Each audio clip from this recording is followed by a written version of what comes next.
Jesus Christ, you people suck. Wow. Wolverine on it. Back in the days when we played video games, it was hardcore for the nerdy and lazy. Now things have changed and all our video games are also for the casual and lady. But that's okay, you know the score. We told you a million times before. Playing consoles, not just games, is in the past. And every week you listen to the best damn internet radio crew. It's the N4G podcast. It's the N4G podcast. Alright, it's time for another week. N4G Radio. This is episode 704 for June 27th, 2022. Whew, and on the show this week we have Anthony, I am here. we have Ryan the Wombat, I'm also here. and Drew will be joining us momentarily. Which means he is not here. Yeah, he's not here yet. He'll probably come late and leave early. That's the Drew way. That's the Chicago way. That's the Chicago way. I had, like, when I was looking up the dates for what the cutoff was for games coming out this week, I was like, holy shit, it's July. Yep. God. Time Isn't that is crazy? flying. It's a flying, man. Like, I saw somebody tweet yesterday, 6 months to Christmas. I'm like, oh, fuck you. Fuck you. Yeah. I feel like I just recovered from Christmas. Yep. God, it's been a week. Yeah, I always have a nice gauge because my son's birthday is basically halfway between one Christmas and the next. So, and my wife's is on the 23rd. So whenever their birthdays happen, I always know that we're past the halfway point to another Christmas. Oh my God. It works out well for us because just about any time of the year when he wants something, we can say, why don't you just wait and get that for your birthday? Or why don't you just wait and get that for Christmas? Yeah. I feel that one. Because I get screwed. Because my birthday is the month before Christmas. So it's like, Yep. you only get one choice. Oh, my wife's birthday is like 4 days before Valentine's Day, so that's a week for me. Yeah. Oh, anyway, video games. Those are a thing. I mean, we got to do something to get off the shit from this week. Jesus Christ. Oh, God. All right. Kick off with Anthony, who we just discovered can talk about the game, but I'm sure you'll do that last. So what else you got going on? I mean, if I can, more Tomb Raider. Hey, look at that. Hey, Tomb Raider's a good game. It is. I just, what am I gonna say about it? Lara Croft, she doing some 22. raiding. Yeah, I mean, all I can say is that this shows me why I don't like Uncharted. Like, perfectly. I love the fact that between the big set pieces, there's just this semi-open world. I mean, it's almost open world to explore. And, like, yeah, I prefer that setup. I prefer having all these options to increase my ammo and my reload speeds on guns, and there's a slight crafting element, but for the most part, it's just about, like, exploration, a Metroid sort of setup, which Uncharted could do, they just don't.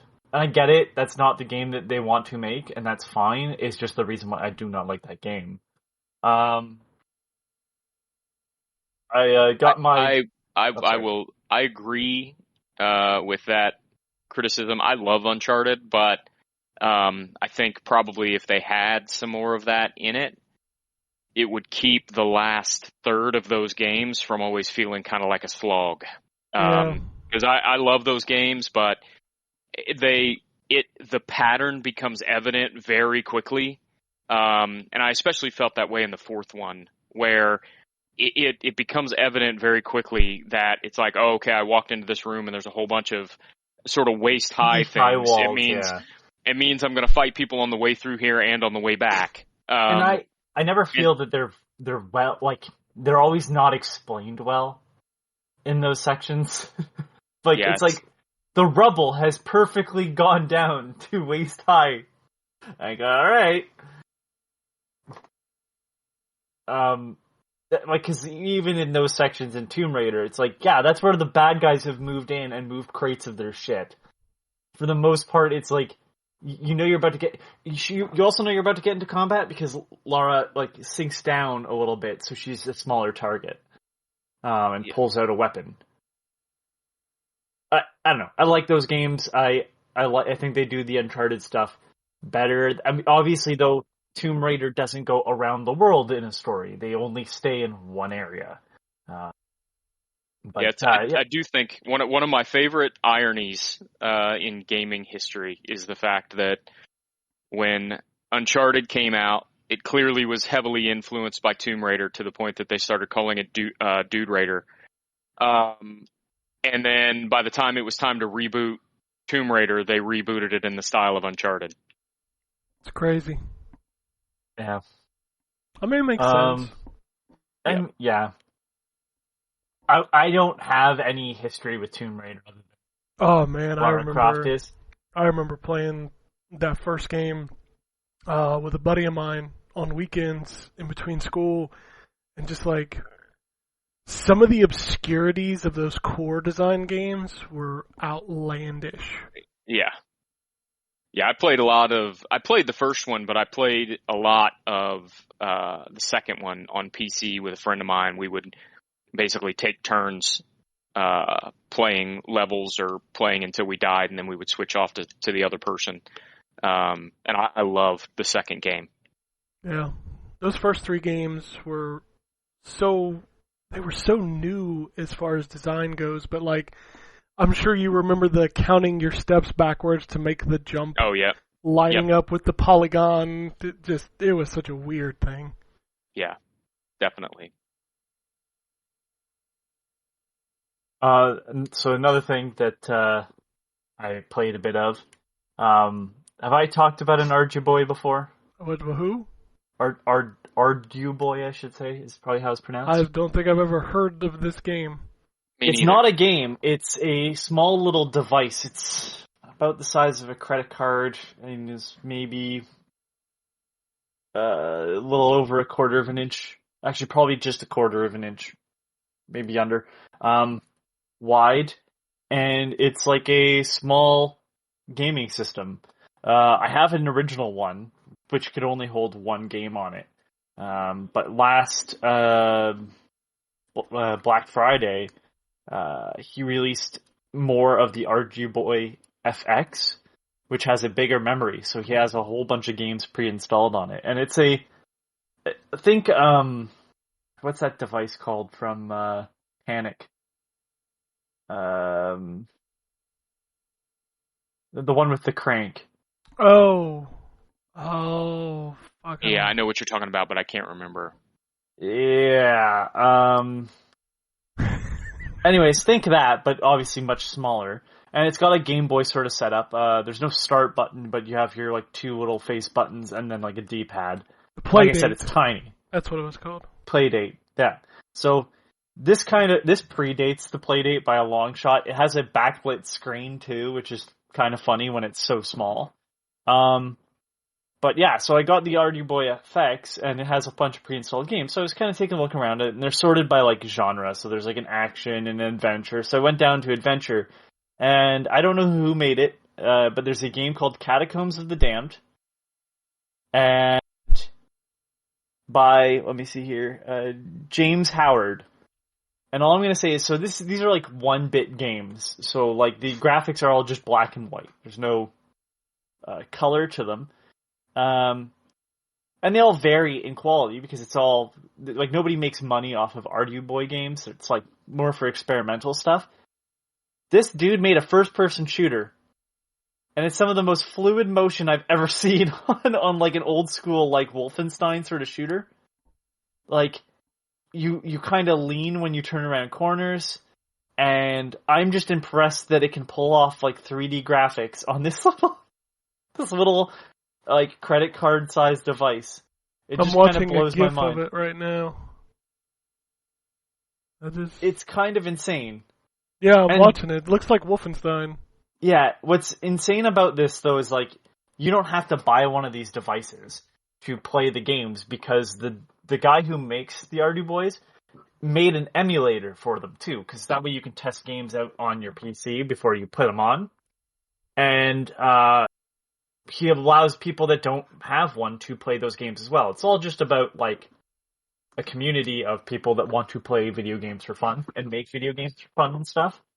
I don't think I think it's under $100. It's like maybe $80. If you've seen the credit card size like Tetris, the micro arcades and like GameStops and stuff, that's I believe the same guy. But It's like the his real setup. question is can you get this on a Tiger watch? I mean, no, but like I wouldn't be surprised if one day he decides to just build a watch version of the Ardu Boy for fun. It's based off an Arduino. And the Did Arduino you chips see- are very flexible. Speaking of that, Ken, did you see the Lego monitor that somebody built that can play Doom, or that you can play Doom on? Holy shit. So what it is Awesome. the guy took a old camera, like an old video camera, and the way that video camera would show you the feed is actually show you like an image, so you weren't seeing through the lens. Right. You were seeing like a small screen. And the guy figured out that you could take that screen and push it inside a Lego block. So a clear Lego block allows you to see through. It's like black and white only, I'm pretty sure too, and like the resolution is god awful.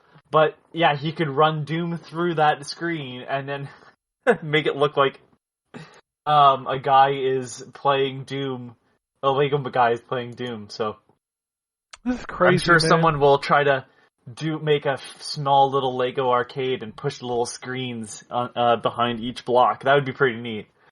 I mean, it wouldn't shock me. Like, I thought about it when I was shopping for fridges this week. I was like, I should get the one that plays Doom. Yeah. Yeah, course. do you fire by slamming the door closed? I don't know, like, my son was all about it too. He's like, I can play video games at the fridge. And like, of course, I'm like, why would you want to play this at the fridge? You go play them on the TV, and here I am, like, yeah, I totally play Doom at the fridge. Yep. My son wants one of the television, or one of the fridges that has a television in it for the same reason. Yeah, like, why would you want Not to so play? he can play Doom, obviously, but so he can play video games. Why would you want to play video games on a fridge? And I was sitting here going to myself, like, Because I totally you do that. can. Yeah. And yeah, the last game I'm reviewing, I wrote my review for Wonder Boy. The lowest review I've given anything. Look out for that. What'd you give it? Yes. A 5. no. That's way too high.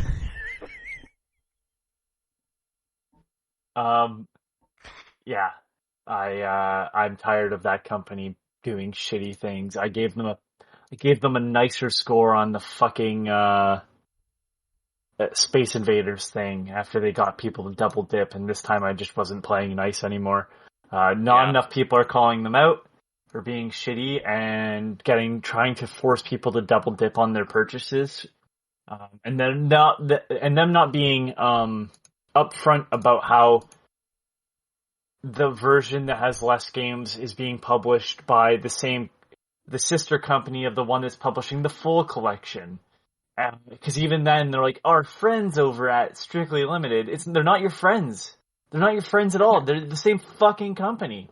It's Like, how you. dare you? It's my Yeah, friend. you. I am my best friend. You don't know. It's like that Twitter meme, the picture of the guy where it says laughing, know. and my friends are all standing just out of frame laughing too. Oh. Yeah, I'm unimpressed, and it's unfortunately one of the few times I'll admit, like, the score.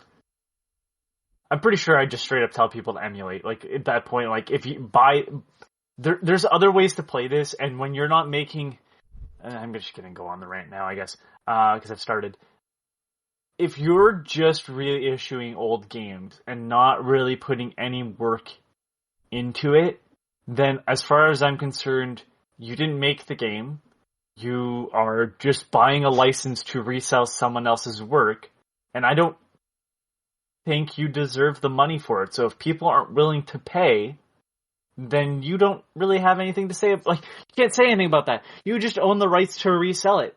But, like, emulation has existed for over 20 years now. Not sure exactly when it became a bit more mainstream.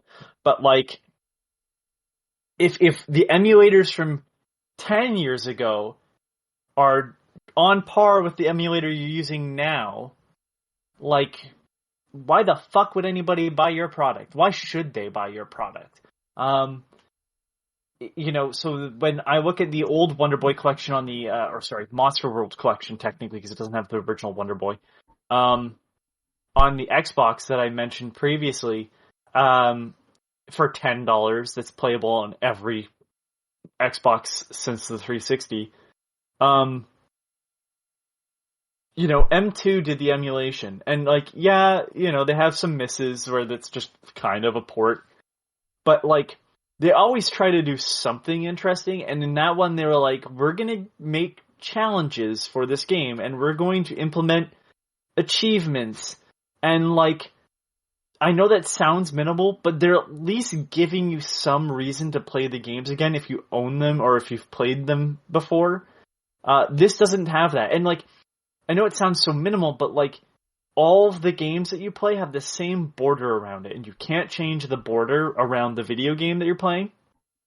So, like, there's just this generic Wonder Boy collection border around every game. When you play the M2 version, if you're playing Monster World 4, they give you the Monster World 4 border. Wonder Boy and Monster World, they're giving you the Wonder Boy and Monster World border. And, like, that sounds minimal, again, but, like, that's a little bit more effort being put into it than just dropping ROMs in an emulator and selling it. Because the other thing is, they don't have to actually do any work to get the Master System Wonder Boy to work, because Genesis could just play Master System games. There was no extra hardware. You just had to you had to put where the pins were going. That's all that the base converter did. So it's not this difficult thing to do. If you have a working Genesis emulator, you're done. Like, just drop the ROMs in and sell it. And then the fact that they're selling it for so much, like, for a neutered product, I had my share of their bullshit, and I talk about that in my review, because I'm going to be honest with you, the review just starts off with, like, hey, these games are fine, but, like, why would you pay to play them? Sons of bitches. At this point. And it sounds shitty, but, like, all I felt over the last week was like, wow, everybody that says they're game preservationists are full shit. It's like everything else in this world. It's all about capitalism. Like, hey, so people are willing to pay for these games, so like, we're gonna sell them.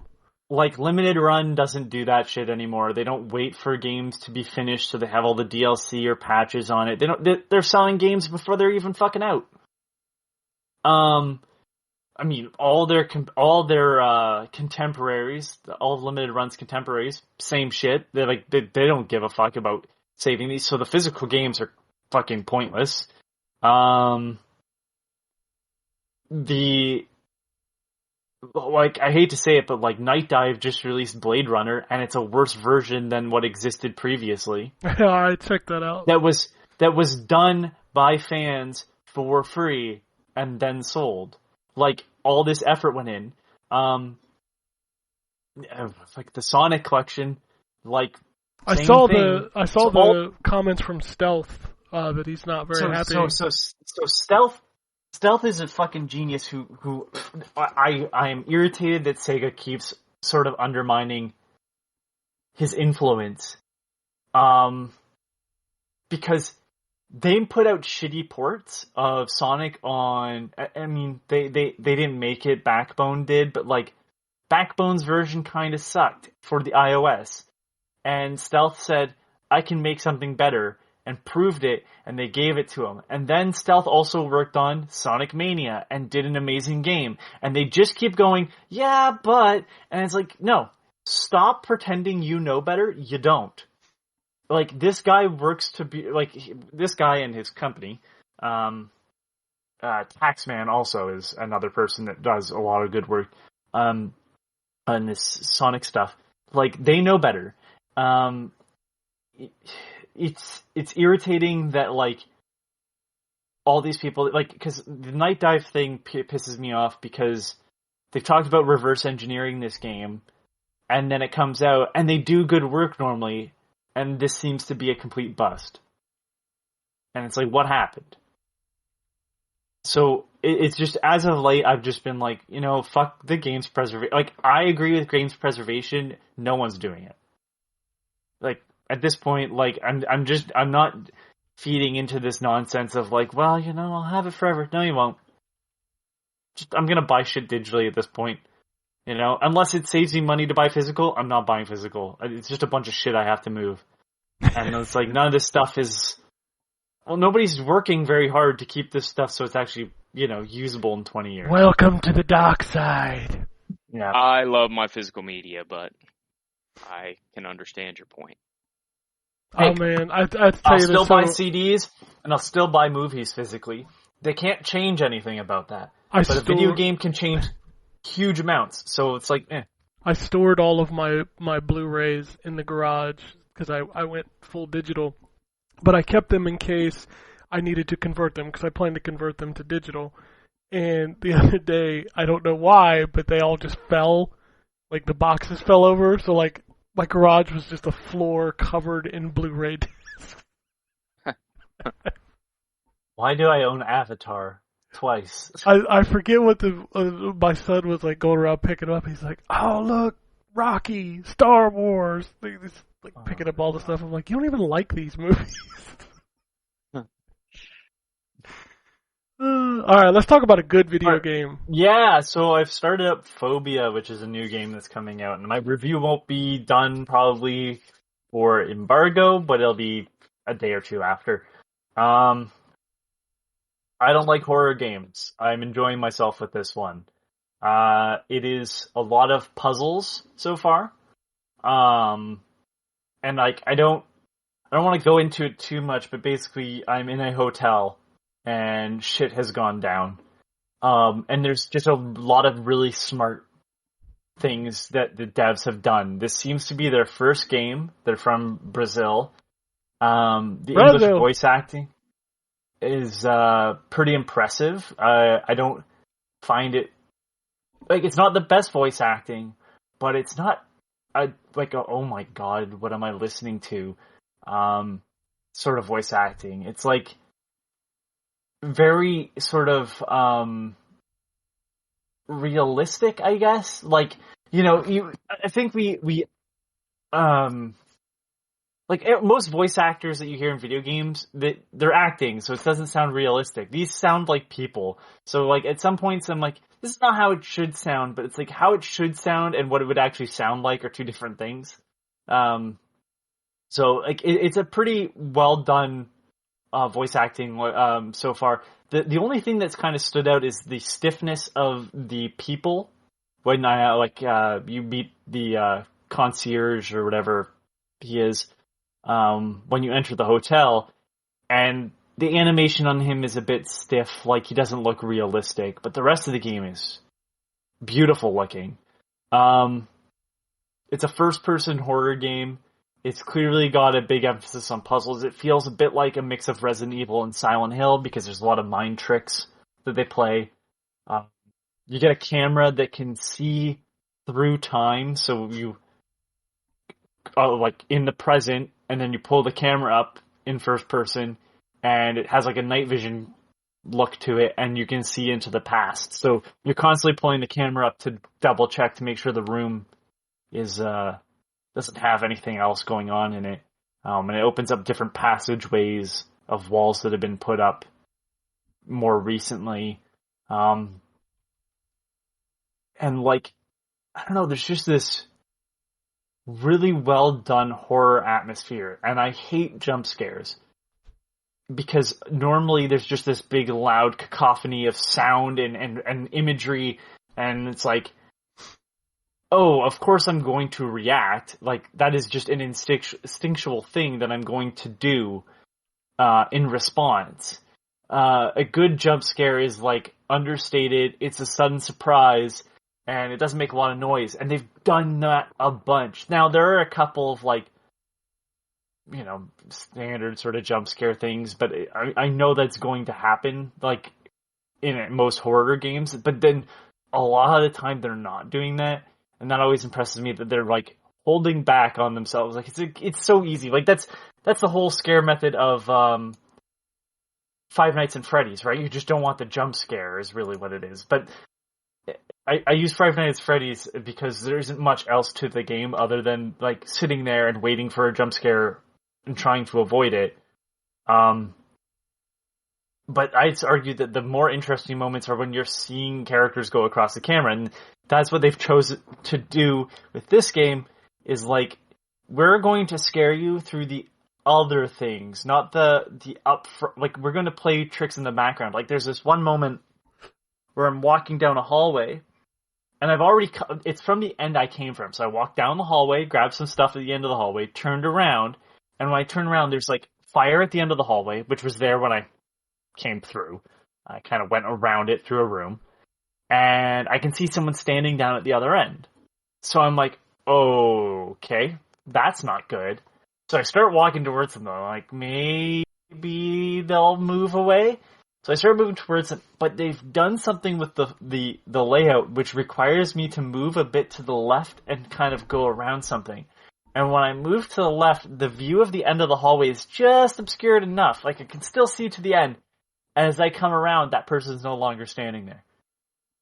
It's that type of shit that makes me really happy. Like, I'm just like, yep, that's the type of stuff I like. The puzzles have been well done. They're not, like, the most difficult puzzles, but there's some neat stuff going on. Having to, like, rotate objects to look at pieces to get the clues and all that stuff. I haven't gotten to combat yet. I have come across some creatures, though, who attacked me, and I wasn't too pleased with them for that. They're spidery-looking things. The intro sequence was really well done, the tutorial. It's its own separate part that leads into the main game. And yeah, I'm just kind of impressed with how do I don't want to say triple A, but how more impressive this is than most indie horror games. Like, you know, I would expect, like, the graphics to take a hit. And I guess the people not looking the most realistic is part of it. They look realistic, but you can tell they kind of stand out in comparison to the world that they've designed. Like, how much detail everything has. The lighting effects. My really only complaint so far is that the lighting effects are really good, to the point where they really want to show them off. So they just sometimes have the lights dim completely as the power kind of flickers through the building. And it's not like anything's happening in those dark moments. I'm just kind of sitting there going, really wish I could fucking see. But yeah, I'm really impressed so far with what they're doing. Like, already I feel kind of the other horror game I've reviewed was Resident Evil 2 Remake, and I'm already getting a sense that this developer, this team, wants to do the same thing that Resident Evil did with the police station, where I will become familiar with the setup of the building and how I navigate through it, because, like, already I've gotten to a point where it's like, yeah, you need a key card or something here, but I don't have it, so I'll have to come back later. I'm really, oh man, even the save system in this, I thought was ingenious. This was before the camera that can kind of see through time was brought up, but, like, how you save is there's special clocks in the game, and you just sync your stopwatch to it, or your is it stopwatch, pocket watch, whatever. You sync it to the clock, because they explain, like, yeah, it'll bring you back to that point in time, and I'm like, well, that explains why you'd lose your progress by going back to the save point. You are going back in time to that moment where you saved. I thought that was just a neat explanation for things. There's clearly some paranormal stuff, but also some sciencey stuff. Like they seem to have clearly a love for Resident Evil and Silent Hill. Yeah, I'm really impressed with it so far. I'll have more to say about it probably next weekend. Cool. Anything else? No, got nothing else. All right. That's Phobia. Was it Saint Dinfa? Fobia, and then Saint Dinfa. So another thing is like because they're Brazilian, it's clearly taking place in another country. All the voice actors are just like American, American, but or have an American accent. But you'll see like all the documents in game are written in Portuguese, I believe. So. It's $29.99 out this week. I will play more and let you know if it's worth it. But so far, I'd say $30 for this quality is almost low. All right, excellent. Well, since Drew hasn't shown up 30 minutes in, I'm gonna move on to the Wombat.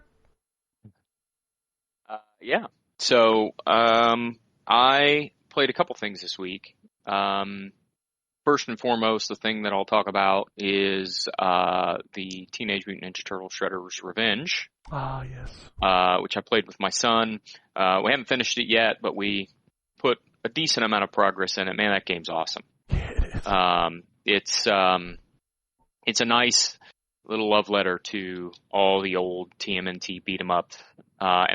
So as someone who has always been a huge fan of beat 'em up games, I am so glad that we seem to be getting a resurgence of them, and it gives me hope that some of my favorite beat-em-ups will get remakes at some point, hopefully done by same folks. But like I would love to see a remake of King of the Dragons in the Streets of Rage 4 art style. I think that would be awesome. Yeah, anyway, the long way to say I love that game. It's great. Most of what I played this week is Elden Ring. I have played a lot of Elden Ring.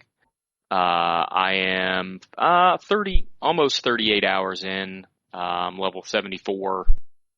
Last night I beat Radon and Godfrey's Golden Shade. This morning already I beat Morgott. So I'm making my way through. I think I'm about halfway through all the mandatory bosses. But I know there's a lot of bosses left that I have to fight that I haven't fought yet. So, I'm enjoying it. I'll say, I think I was probably the right level for Radon. He was not all that difficult, and I've heard a lot of people say that he was the toughest boss that they fought. He was, I'll say, tough, but not overly tough. I'd say I was probably maybe a little bit under-leveled for Godfrey, but I was able to take him down thanks to the weapon that I have, as well as I've got the Mimic Tier summon, which lets me basically summon a copy of myself.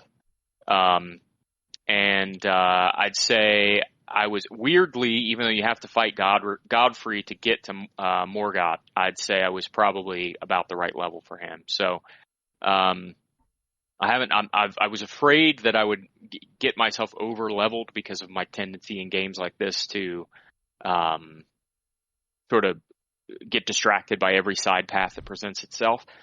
But that doesn't seem to be the case so far. I'm level 74, like I said, and making, I think, pretty good progress towards the end. And that game is, this game is amazing. There's not much else for me to say about it that everybody else hasn't already said, but the game is tremendous. Indeed. That's it. That's it? That's it. All right. Well, Drew's still not here, so I guess I'll go. I did a bunch of shit this week, mostly little stuff. I went through, so like Anthony last week, you went through the Steam demos, I went through the Xbox demos and played a few of those. I'm not going to go too deep into them, although I just discovered a new demo that I hadn't seen before, and I don't know, Wombat, this might be up your alley, but there's a Warhammer game called Warhammer 40,000 Shooters Blood and Teeth. Okay. And it looks like a animated side-scrolling shooter, and it looks kind of rad, so I'm going to download that today.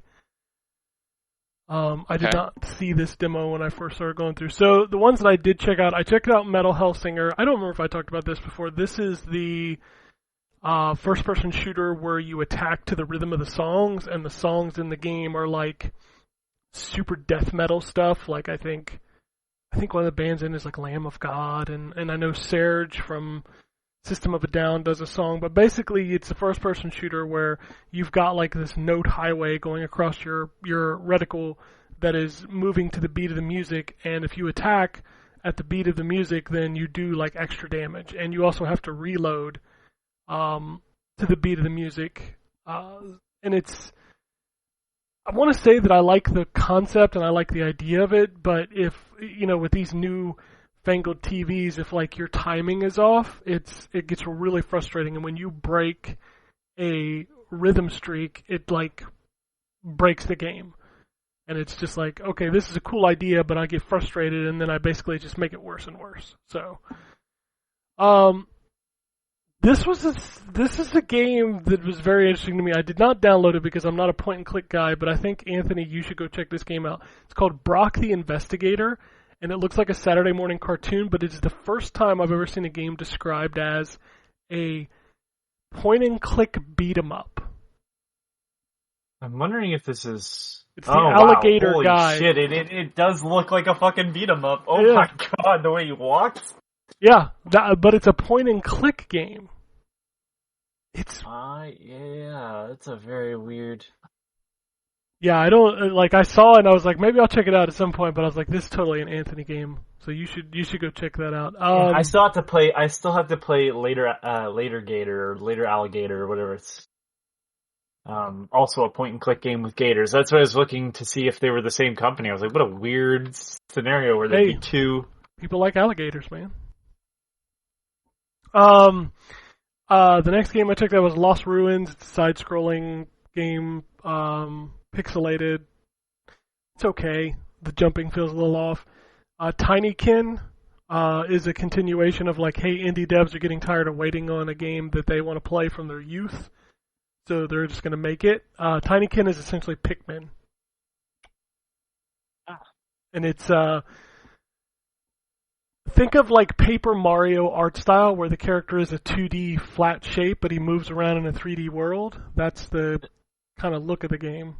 That's been becoming really popular lately. Because Bug Fables did just Paper Mario, but then Demon Turf is very similar, where it's a flat character in a 3D world. Yeah, that's what Tinykin is, except this one's a Pikmin game. So... Give me a second. I think I might... Yeah. Oh yeah, I think I tried to play this on a Steam demo, and it just didn't load or something like that, or didn't have time for it. Well, it's on Xbox, Holy shit. so you can go check it out. I love the... you know what? I think I may have just seen a video of this. That is... I kind of love the art style, that you're in a big world, but you're tiny. Yeah, that's exactly what it is. Also, one complaint I have about it is the jumping feels weird. Like, you have a jump, and then you have, like, a glide. And the game design is to the point where if you don't do it perfectly, you're going to miss the platform. Like, the tutorial level, I had to make this jump, like, 4 times because the timing and stuff just didn't feel good. And if you didn't do it perfect, you would not make the jump. So that was a little frustrating. The next demo I tried was fucking massive. It was like 38 gigs for a demo. It's called Broken Pieces, and I was gonna say, is it called Abandoned? No. I actually played this. This is essentially, it feels like a Resident Evil style game from that era, where you're in a third-person camera, but it's fixed cameras. You can change the perspective by tapping like the left bumper, and it'll change the perspective of which way you're walking. I don't think it's horror. I think it's more sci-fi because, like, at the beginning of the game, I was walking past these like ethereal things hanging from the ceiling that you could look at. But it is very much a search items, pick up items, third-person combat kind of deal. And actually, I'm interested in it. I'll check it out when it comes out. But yeah, it's like a 38 gig demo, which was a little much to swallow. I'm looking at it now. I don't know how to describe it. It kind of looks like you took the Resident Evil sort of design, but we're like, I really like the game control. Yeah, it's definitely a lot brighter and more colorful than... Because I'm looking at a screen where the female protagonist is like got her hand on the ground doing some weird magic shit. There's some weird guys in the background, and then there's fucking whales flying through the sky. So it's Death Stranding. A mix of all three, sure. Some bricks floating around some sort of pillar in the water. I will definitely, weird... definitely check this game out when it comes out fully. I think it's interesting. Yeah, it's kind of fascinating. The game I heard so much about that I was dying to try when they put the demo up on Xbox is Severed Steel. I have never played it, and I hear a lot of people talk about how good it is on PC. I don't think I care for it. It's a first-person shooter, but it's like, it's got like that super fisheye. Fast. Yeah, I think that helps make it feel faster, too. Yeah, it's got that fisheye blend. view, and like your character feels like they're almost floating at times. Like I don't know that I care for how it plays. It's Mirror's Edge mixed with, but like Doom Eternal, where you're required to do the Mirror's Edge stuff. You're jumping through windows and killing guys as you're sliding on the floor. It's Vanquish, Mirror's Edge, Doom Eternal. Yeah, I don't think I cared for it, but maybe the final version will be good. I checked out Wave Break, which was initially a Stadia game that eventually came to Switch, which is now on Xbox. It's essentially Tony Hawk if you were a animal in a boat. Sort that out in your brain, you get the idea. You weren't an animal in a boat in Tony Hawk? No, absolutely not. Oh, okay. Well, maybe you make boring characters in Character Creator, but sure, suck, I was. Alright, the last game I'm going to tell you about, you should go play it, and I'm super excited for when it comes out. It's called Terror of Hemosaurus, and it's fucking Rampage with physics. It's 2D. The story of the game is that the world is dying because of global warming. Shocker, shocker. So the people in the future go back in the past and awaken these giant monsters to basically destroy humanity. And it's just Rampage. It is literally just you climb buildings, you break them down, you eat people. This game is amazing. You should go check it out. And I think that's all the demos that I checked out on this. Some of them, I'll open them up and it'll say roguelike deck build some shit, and I just don't download it. So, that's the way to do it. But I'm going to check out that Shoot His Blood and Teeth game from Warhammer because I think it looks rad. So I'm going to check that out today. Alright, so that's all the demos I played. Welcome, Drew. You finally made it. Yeah, I made it. Took forever, but I made it. I was going to say, we were starting to wonder if you were actually going to make it. So I'm just going to finish up. To say why I'm late is because we went to the grocery store. Didn't ask. And well, I'm going to say it anyway. So I went to the grocery store, and my wife wanted to get some wine, and I was like, you know what, I'm going to get some beer while I'm here. Oh, fancy you. Yeah. And, Georgia state law, you cannot sell alcohol until what we thought after noon on Sundays. No, it's after 12:30 on Sundays. Oh, so you had to wait. That.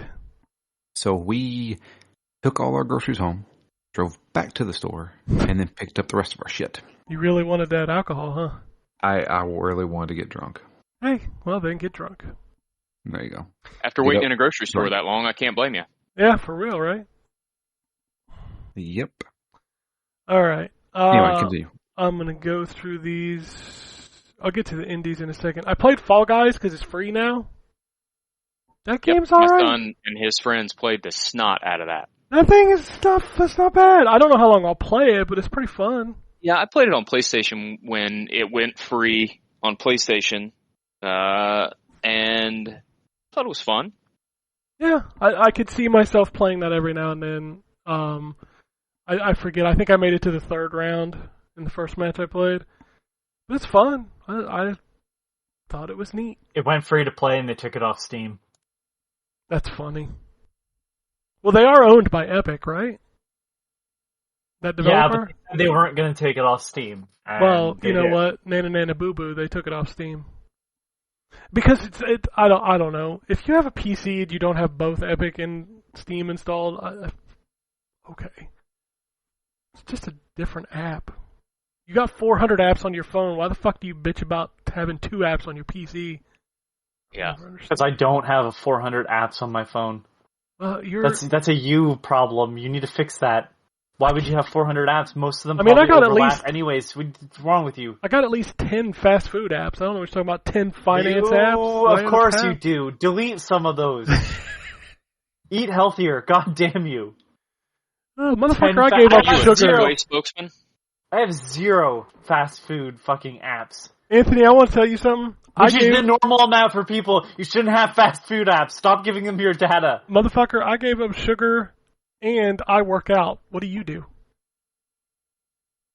That's right. I work bitch. out at work. Oh, and don't I don't know. eat fast food as much as you. Don't give me this shit. I lift windows all day. What do you got to say for yourself? You sit at home. Your office is at home, Ken. You're Nice just try. jealous. You're just Windows jealous. all day. Yeah. Car windows. I did that shit Yeah, in I know my what younger you mean. years. So I moved up. Yeah. You have apps like you have. It's like if I went through your contacts app and you had like a saved contact for your local like Papa John's. That's exactly what it is. It's weird. I had all that shit in my phone. It made it easier than calling my it. God. Who the fuck cares if it's in there? It takes up no space. It's not like if you have a limit, like you can only have 40 phone numbers in your phone. Who cares? You don't have a limit in the number of phone numbers that can be in your phone? Not that I I'm think you aware do, of. but no, I don't think anyone reaches it. Just because you don't have enough friends to reach it don't mean nothing.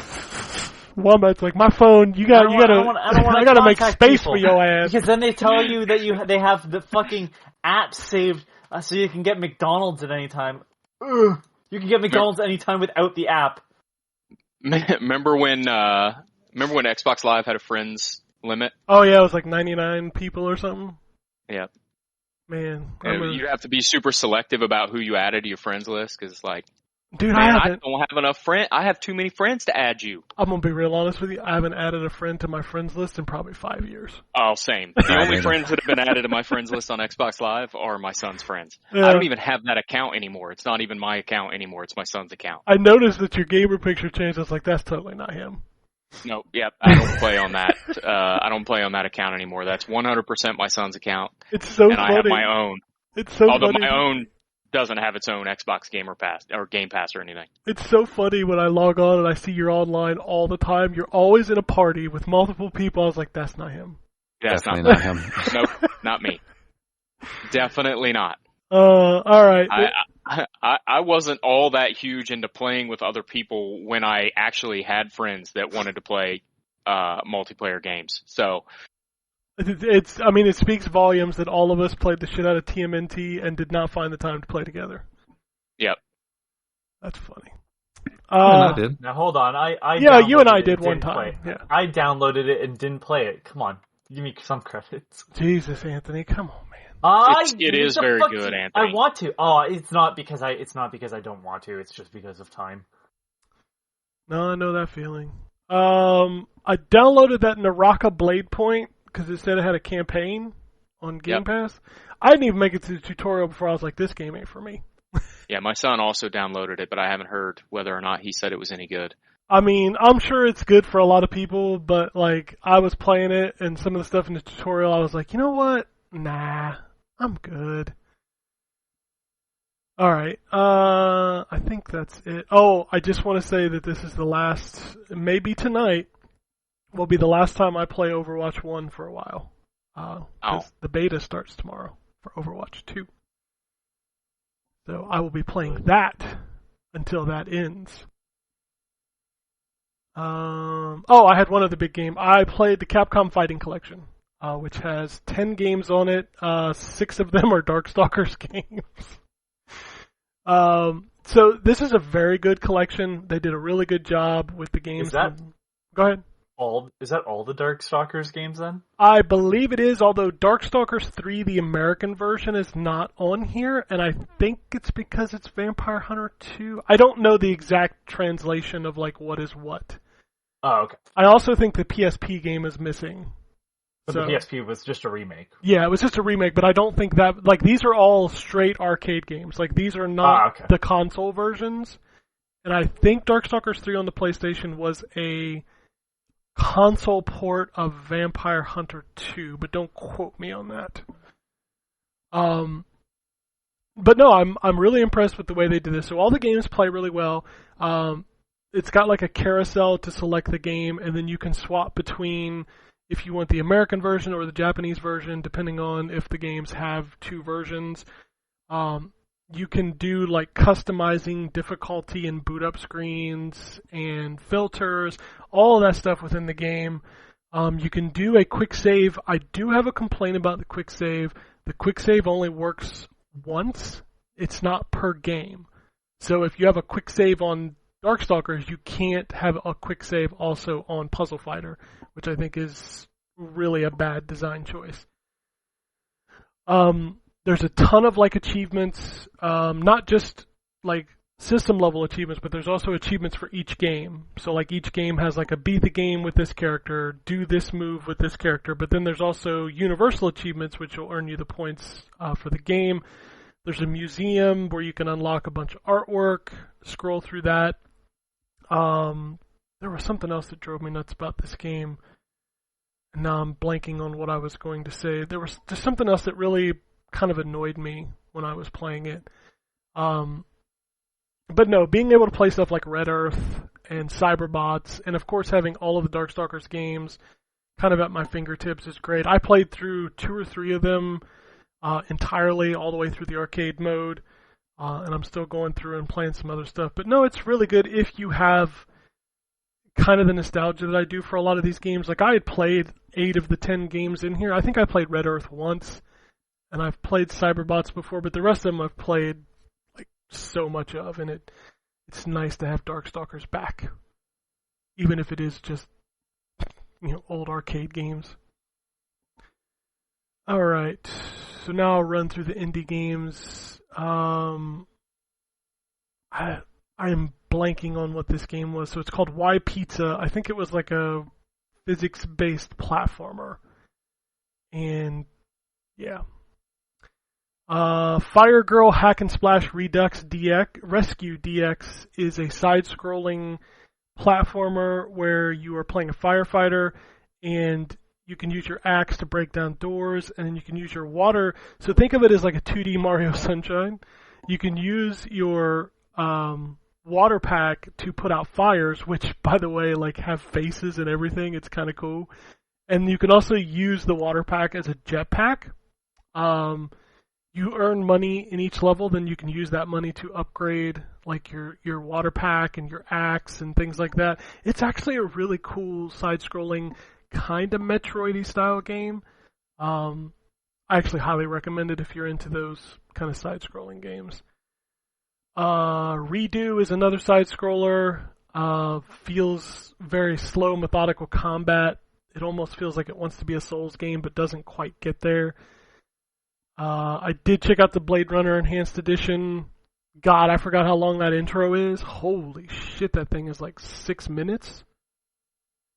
And then it's pretty much a standard point-and-click adventure, but like Anthony was talking about earlier, it's kind of worse than the original, which is not common for Night Dive.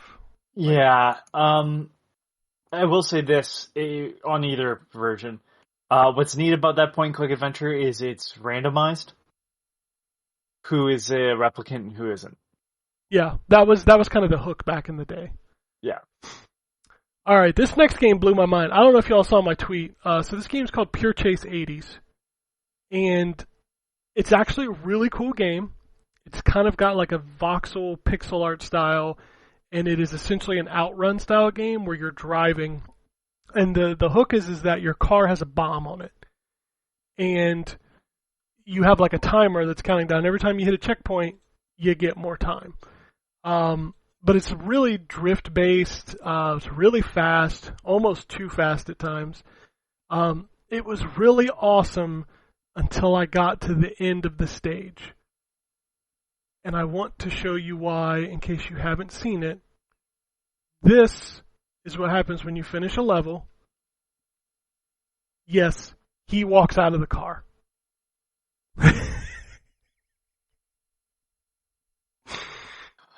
What am I looking at? Think about it, Drew. Who do you think that is? He literally gets out of the car explodes, and then he does the 2 thumbs down. Okay. Yeah, and it's dramatic, because what they do is, like, he's a black silhouette when he gets out of the car until he gets closer and closer to the screen, and then that. Is there any sounds or anything like that? He doesn't say anything, he doesn't make any sounds, but... Yeah. I'm just trying to... Is it supposed to be, like... I mean, it's pretty... criticism, or is it supposed to be, like, a pro thing? Like, it's hard to tell. Well, he drove that car, and he drove it awesomely and made it to the end, and then he gets out of it, so I don't know, man. That's weird. Yeah, like, I was gonna, like I finished the level, I was like, man, that was cool, and, like, I was like, I'm totally gonna suggest this game, and then that dude gets out of the car, and I'm like, wait a minute. What is this called again? Pure Chase 80s. Pure Chase 80s? Yep, that's what it's called. Also, I gotta tell you about this. This actually cracked me up. So, it has, like, dialogue in the intro screen, and it's got, like, some sort of AI that's doing, like, a text-to-speech, and it's so bad that when the word is comes up, they call it IS. So she's like, there is a bomb in your car. Oh my god! What? Who made this? Is it like a foreign made? I don't Hold know. on. I'm looking. He's looking it up now. Star Sign Co. Limited. I don't see anything Yeah, this game here. is something, dude. Oof. And the bad part is that it plays so good. It's so fun to play. But yeah, I don't know. The only thing that they've done. Well, it's something. I'll tell you that. All right, a couple more games to go through. The Psycho. I have a feeling this company that published it is a bunch of shitlords. Oh, well. They also published canceled Super Puzzles Dream. A canceled puzzle game? No, it's canceled Super Puzzles Dream. Like you were canceled. Yeah. Sure. Get it? Because that's a thing. People are canceled and still win Emmys. So. Merry Christmas Snowball Bubble. Okay, I'm starting to see a theme here. Hashtag Women Up Super Puzzles Dream. Yeah. Hashtag No Limit Fantasy Super Puzzles Dream. Hashtag Halloween. Love No Limit Fantasy? Sports. Is that like the No Limit Soldiers? Yeah, I don't know what the fuck it is. Snowball Collections Bubble. Buble? What about Buble? Hashtag Pinocchio Super Puzzles Dream. Oh, this is they're just a shit publisher. Alright. A couple more games. The Psycho Duck is a stealth game where you sneak up on other ducks and stab them in the throat. Wow. Right. And it's literally like one of those, here's level 1, here's level 2, here's like a big grid of levels. And each So level it's not just a clever name. Exactly. I mean, you should see the box art. Like, you see a duck with a knife standing behind another duck, and he's freaking out. The Book of Adventum is a first-person shooter slash like action-adventure style game. I hate to invoke this. You guys did this game. What's the name of that game? The steampunk game, third person. Fuck. The Damnation. Yeah. God damn it. The vibes in this game are, yeah, there's your knife duck. He's sneaking up on him. He's carrying a snail. Yes, he's carrying a snail. But the Book of Aventum reminds me of that in first person, like the style. But the actual exploration reminds me of something like a BioShock. Like you're constantly searching through places in the environment. It's okay. It's only $8, so you get what you kind of expect. It looks like there's fishing potentially. I didn't make it that Can't far. Yeah. Or it's a sword, one of the two, but he's near water and the sword kind of looks like a fishing rod. I mean, you can I fish also forgot to mention with a sword if you try hard enough. I suppose that's You got to correct. be very quick. I forgot to mention that is another thing that Phobia game does too, where it's like you search through every drawer, every closet, everything, every drawer you can open up and look in. Do you search through your mama's drawers? I haven't gotten to that point yet. We'll find out. All right. Run through the rest It of would certainly make it a horror game. Yeah, this is true. All I can think about is the scene from Archer where he's going through his mother's desk or whatever, and comes across the vibrator, and accidentally turns it on when he closes the drawer. That's not even close to the scene in Basketball where they find the vibrator. Hold on, Yeah. it gets better. It starts vibrating. He's like, "What do I do? What do I do?" And he's on the phone. It's like, the guy on the other end of the phone just goes, "Try not to think about how there's no sink in there." You still haven't seen Basketball, have you? I've seen Basketball. Come on, that opening scene. It's a little less. I don't know. It's the way it's delivered. Basketball is just chaos. What are you doing? So- Just hanging out, playing Nintendo. Cock. All right, last couple games. I'm gonna let Drew talk while I run to the restroom. Strategic Mind. I almost said the specific, but it's the Pacific. Immediately showed a grid, and it's like a 4X strategy game. I turned it off. Drunken Fist 2 Zombie Hangover. I mean, everything you need is in the title. It's a wobbly game where you're walking around drinking beer, punching zombies. So, that's your thing. There you go. Can I tell you how tired I am of these wobbly games taking over? Dude, there's like a new one every other day. Why are there so goddamn many of them? We built a physics engine. It doesn't work. Here you go. Kids love them, dude. Kids absolutely. My son will play I any know. wobbly game. Same, my son's the same. Yeah.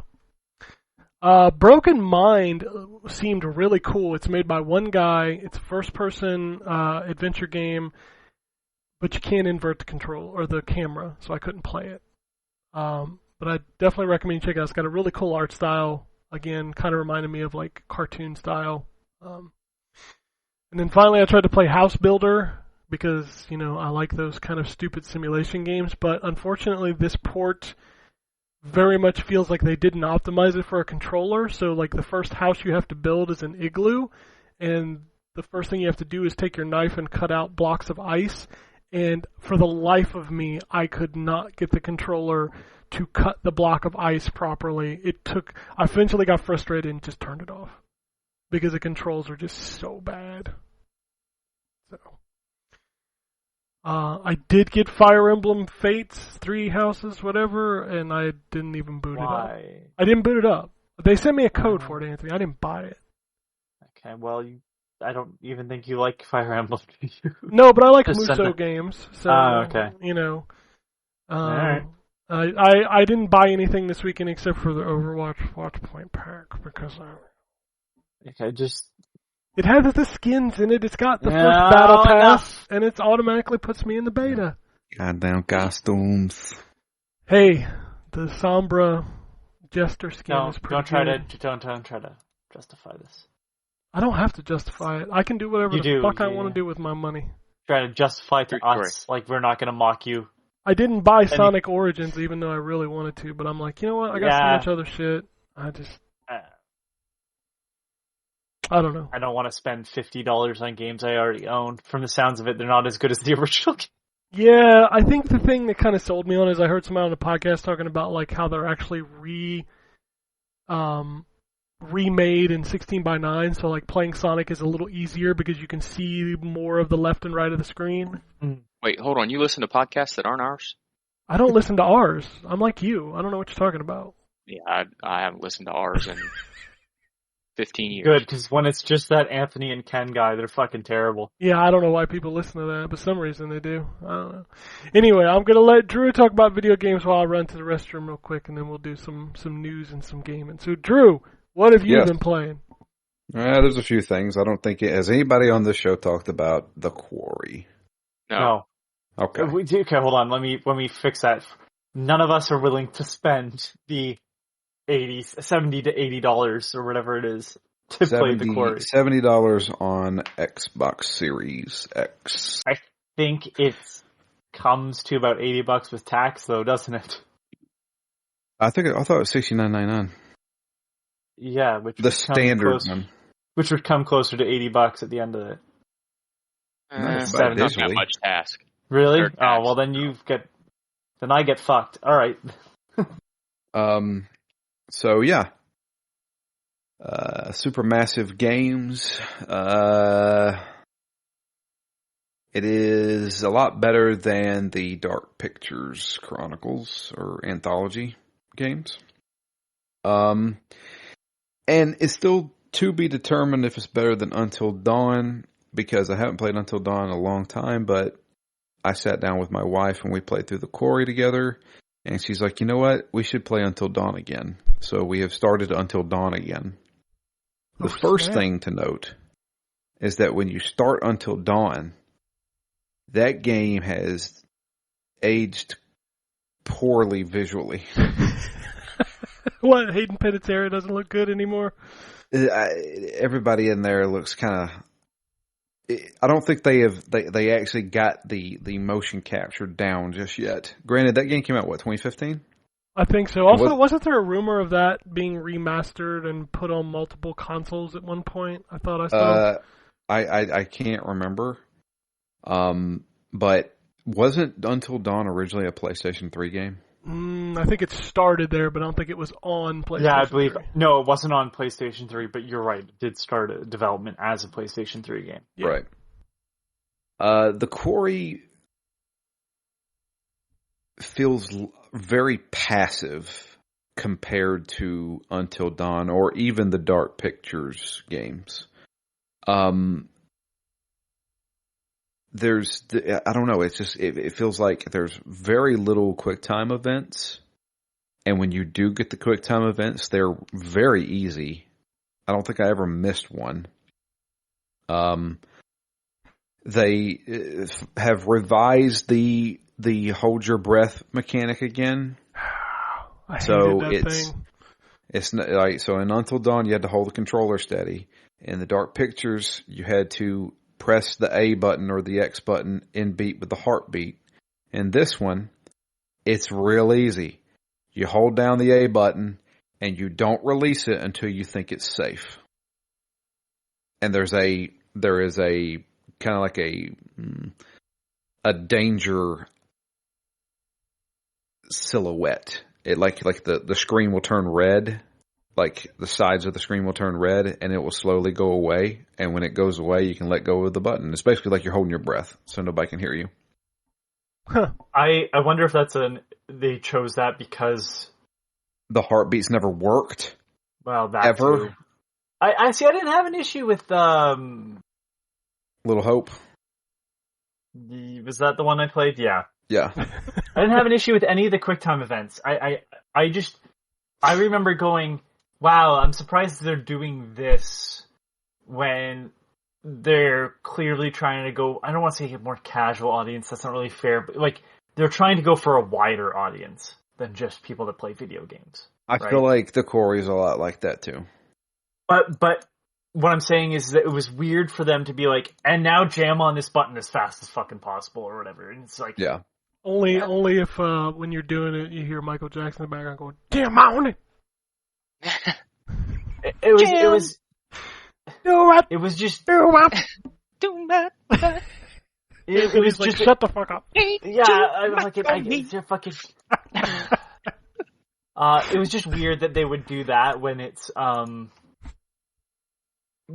trying to be for more people. It's like, well, that's a very dexterous thing to have to do, was just jam on a button repeatedly or time with like the time your button presses with the fucking heartbeats and stuff. Like Yeah. that's not something that people that don't play video games are going to be able to do easily. Which, I get it. It could be just an option that you flip, but it was one of those like, I don't know. So I think that's probably a move towards making it more accessible. Yeah. This game is very accessible, I believe. What they really push is the aspects of the choices. So you get choices that can completely alter the story. And like they've always pushed, like in Until Dawn, you can have everybody survive. Literally everybody in this game, from NPCs to playable characters, get a ending of this person is dead or this person is alive. So you can save legit every character in this game. I didn't, but I mean, I'm not that great at it. Now, I got the special edition for review. The special edition comes with a new feature unlocked at the beginning, which is the life system. So if one of your characters dies, the game will pause and say, this person died. Do you want to go back and make sure this person stays alive? You can do this up to 3 times. That will unlock after you beat the game for the first time, if you don't have the special edition. So they do give you that ability. But here's the thing. There was a character that died, and it says, whoa, do you want to go back? And I say, yes. And it says, okay, you're going back 2 chapters to make sure this doesn't happen. I was like, oh, shit. Like, Must I got to have go been back. when the branching path started. So, yeah, that's basically it. So there is a lot of branching paths in this game. And there's a couple of ways I'm like, okay, this person died, and I have no idea how to save this person. For a game that is very polarizing, a game that is like this, that did this so well that I wish every other game did, was Detroit. And Yep. when you had like that big spider branching path that you could go look at to see when the spots would change the direction of the game, like everyone a game like this should do that. It's not coincidental that Detroit was the only one of those games that I ever liked and enjoyed. Yeah. Am I wrong? I think I'm only asking Drew this. Did 999 not do that after its initial release? Yes. When they reissued it, they were like, yeah, here's the branching paths so you know where each option breaks off. And literally, AI the Insomnium Files did the exact same thing. I think those are what I think is interesting, and like, I don't know, that also flips that little dopamine switch that's like, I love checking off lists. Yeah. If you show me the points of where things can change, I'm more apt to go back and do it. So after you beat the game, you do unlock the ability to go to chapter. But does it tell you where those chapters splinter, though?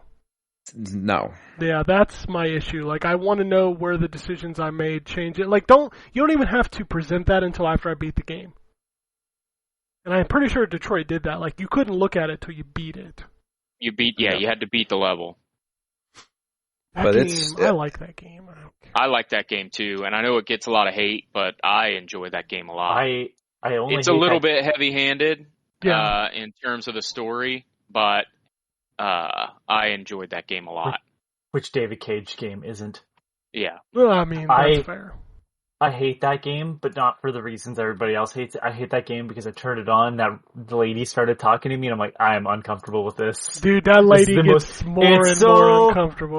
I'm sure it does, but I was just like, yeah, this is that uncanny valley thing going off in my brain. It's like, yeah, man, don't trust this bitch. Yeah, it gets more uncomfortable because then it starts asking you questions about whether or not you believe it deserves rights and stuff.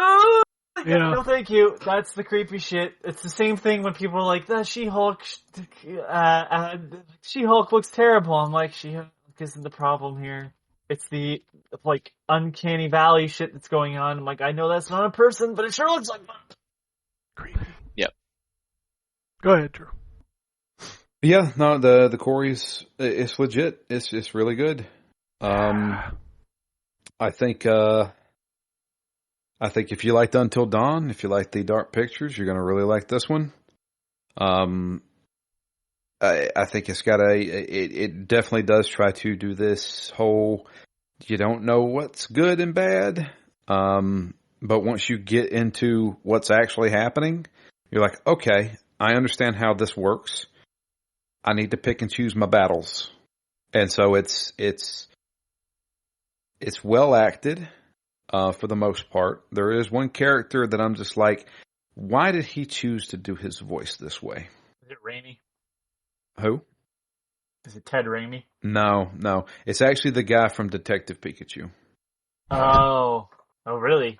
Yeah. Okay. The guy from Detective Pikachu. That's funny. It is. It's the kid from Detective I Pikachu. know, but like not knowing his name is funny to me. Oh, I don't know what his name is. Justice Smith. Is that who it is? Yeah. Okay. And he doesn't talk like that normally, but for some reason he's talking like that, and I get it. He's supposed to be like an awkward teenager. But I was just like, why that voice? It just comes off a little strange. He gets better as the story goes on. In fact, he's one of like the big main characters that you play as a lot. So there's 6 camp counselors. You play as a lot of them. There's one of them that you don't play a lot of, and there's a reason why. But yeah, it's pretty good. I figured out what was going on right after the prologue. I was like, I think I know what's going on here, and kind of found out that's true, which is kind of heavy-handed at the beginning. They have some pretty good use of music. They use modern music for a lot of it. It looks fantastic. Like there are scenes I'm just like, that looks like a freaking real picture. The one thing I will say, what looks horrible, water. For some reason, when they have characters swimming in water, it's like, wow, they did not know how to animate this at all. Water's hard. It must be. But yeah, it's good. It's good. You're gonna have your characters that you're like, you're an idiot, I can't stand you. You're gonna have the characters just like, I want to have this person survive the entire time. But yeah, like I said, after finishing the quarry, we wanted to go back and play Until Dawn, so we're playing through Until Dawn again. Even the sound is off on that game. We started, I'm like, does it not sound like muffled almost, like you're covering it or something? And I don't know. It could just be because it's an older game. At this point, what, 7 years old? I mean, yeah, it's an old game, and it was running on the PS4, so. Yeah. And it's like an earlier PS4 title, arguably. Yeah, it was one of the first games that you're like, oh damn, this first party shit's pretty good. So. Yeah. Came out the same year as Mad Max. A lot of the same. Mad Max is underrated. That game is good. It's just bloated. It's bloated, but it's a good game. Yeah, but what open world game isn't? I mean, fair, but not all of them are like literally a wasteland bloated. Like your world has nothing in it. Yeah, but you drive a really cool fucking car across. You do drive a really cool fucking car. I ain't gonna lie about that. So, by the way, you mentioned water effects, and like that's, I mean, most games have terrible water effects. I'm not trying to shit on video games in general, but like it's not great. No.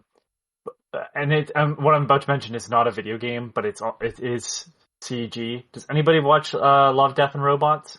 I've tried, but there's too much of it that's just horny for me. Like I don't need that, you know? Season 3, episode 9, Jabaro is a must watch, because I thought, like, I'm like, man, this must be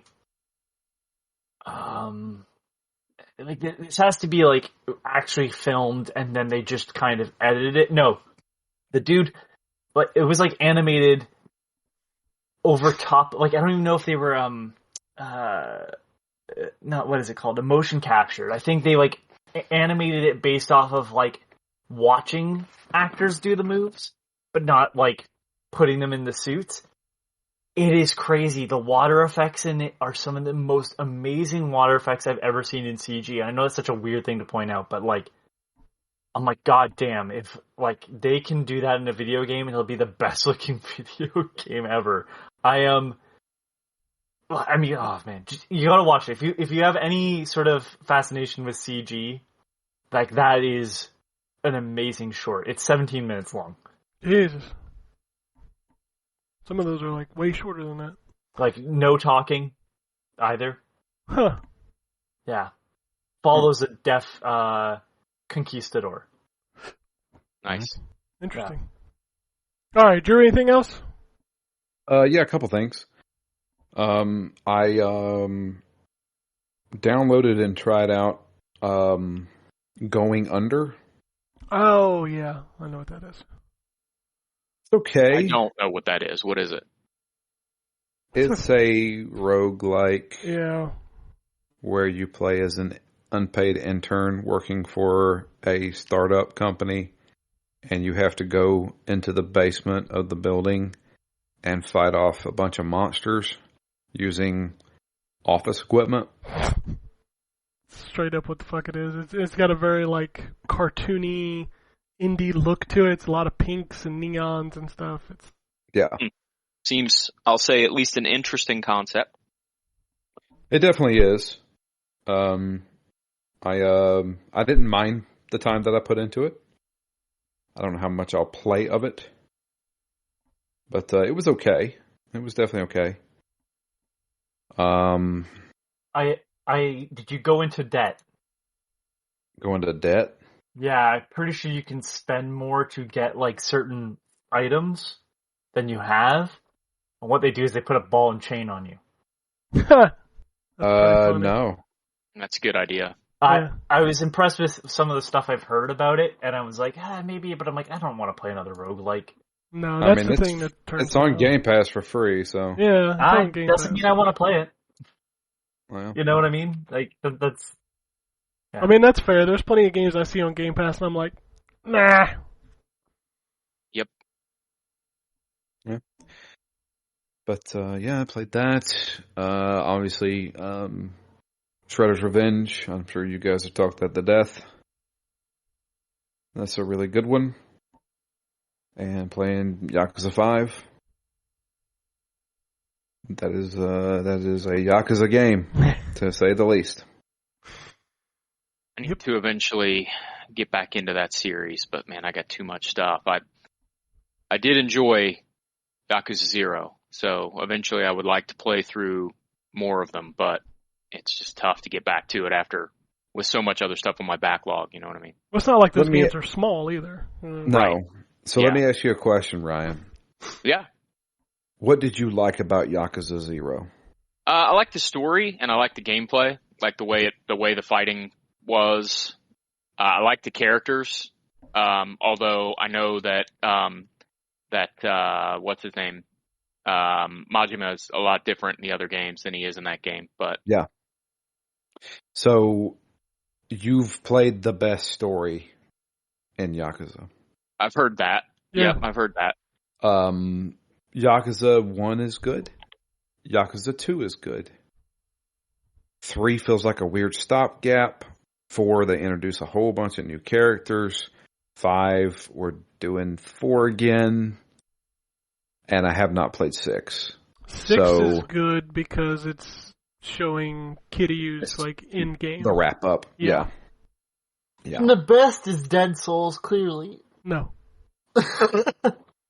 Yeah, A what's Dragon what's is the very... spinoff? What's the spinoff of Judgment. Yakuza where you're Judgment? That's right. Yeah. Both of those are Judgment, good. Lost Judgment. Yeah. There's, like I said, a Dead Souls, which is the PS3 zombie Yakuza game, Mhm. Right. should be better than it is. There's the Japanese only, like, Yakuza in, like, samurai times, Yeah, feudal Japan. feudal Yeah. Japan, and then Oh, there's go ahead. Sorry. and then there's secretly the best one, which is Fist of the North Star Lost Paradise. Dude, Like a Dragon is incredible. I meant of the spin-offs. Yeah, The- spin-off wise. Yeah, so it doesn't really increase my want to play through the rest of the series, Drew. If you're telling me that that 0 is the best story, because Zero- that's what I liked about it. Yeah. The reason why is because 0 came out after Yakuza 1, 2, and 3. Right. And possibly 4, right? I thought it was all 5 of them. Yeah, I don't remember. It may have been. But they really wanted to give Kiryu backstory. They really wanted to say this is where he came from. Right. And they put a lot of time and effort into making it great. Because in the first Yakuza game, Nishiki is just, I mean, he is he's like just your generic villain. Yeah. And they like, even Matt, who's never played the Yakuza games before, he's like, man, considering we started with Yakuza 0 and how close Nishiki and Kiryu were, Nishiki's like just a side villain character for a while there. Like, it's almost like they have no history whatsoever. I was like, that's why they made 0 to kind of show it. And when I read that basically Majima's character is completely different in all the rest of the games, and then they kind of, at the very end of 0, they like, without spoiling anything, they kind of like show him deciding to be like that, was like, yeah, that feels like they're shoehorning things in based on what I know about the first game. So that does kind of turn me off a little bit, because I liked his character a lot. Yeah. Well, they did a perfect intro with him, like in Yakuza 0, because everybody who's played the Yakuza games, they go and play 0, and, you know, he's running this, you know, hostess bar and cabaret club, and this dude's like pouring champagne on him and making fun of him, and I'm like, oh, he's going to murder this guy. No, he's the most subtle, nice guy ever. Yeah. Kill him with kindness. And we're like, what? This guy's a psychopath. So, it was great seeing how he got there. Yeah. So, I don't know. We're gonna finish them all. Obviously, the end goal is to get to Like a Dragon. I'm really excited for that one. Yakuza 6 will train you for baby crying. If you ever have kids, because I swear to God, that baby cries constantly in Yakuza 6. Wonderful. So, by the way, Ken, you're right. Yakuza 5 came out in 2012 in Japan, and Yakuza 0 was 2015 in Japan. 0 was done after all the 5 were done, and then 6 was built off of the 0 DNA. And 6 was built for PlayStation 4. Yes. 0 was built on PlayStation 3. Yep. Yes. Mm-hmm. Kiwami 2 is built from the 6 engine. That's correct. Which is why when you go back and play Kiwami 2, that's probably one of the best playing Yakuza games there is. Yeah, 3, 4, and 5 are hard to play.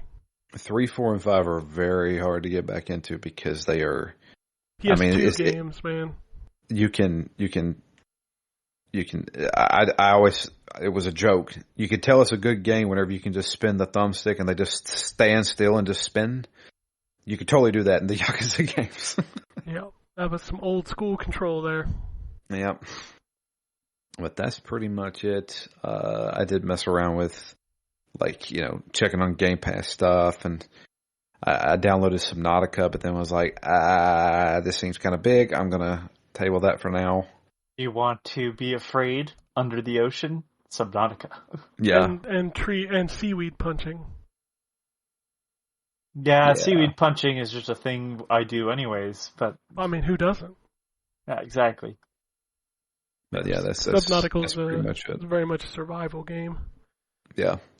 Yeah, except, you know, you're out of the element because, again, you're in the fucking ocean. You're on an alien planet in the ocean. In the ocean, yeah, big alien planet that's just all ocean. Yep. Yeah. You should play the Below Zero one where they got like the alien penguins. That's pretty cool.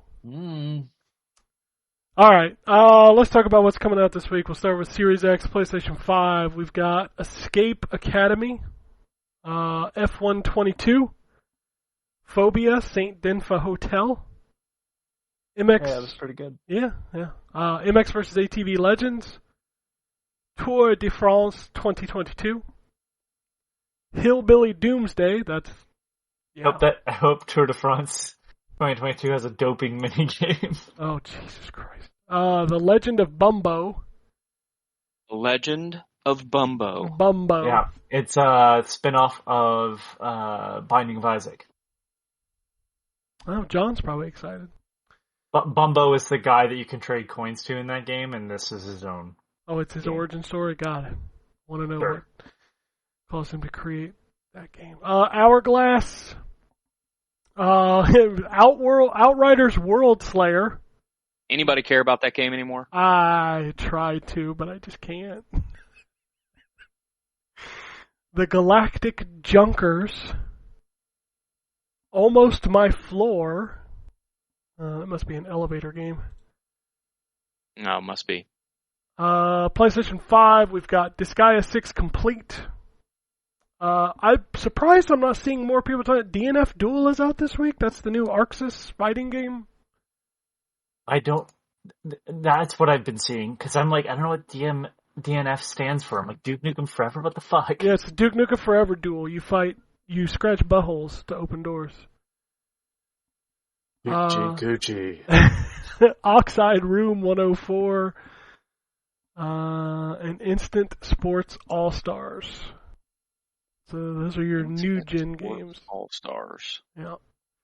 PlayStation 4, Xbox One, mostly the same stuff. Arcade Archives, Thunder Scepter, Cuphead, Delicious Last Course, Rabbids Party of Legends. I didn't even know there was a new Rabbids game coming out. Holy shit. Lumberjack.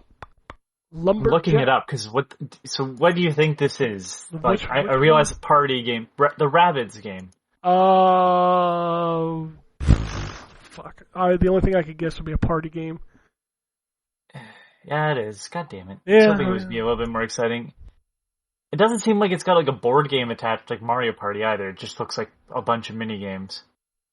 Hey. But I'm probably gonna get it because my mom likes Rabbids. Yeah. We'll play together. People like rabbits. It's fine. I love the design. I just don't like the games in general.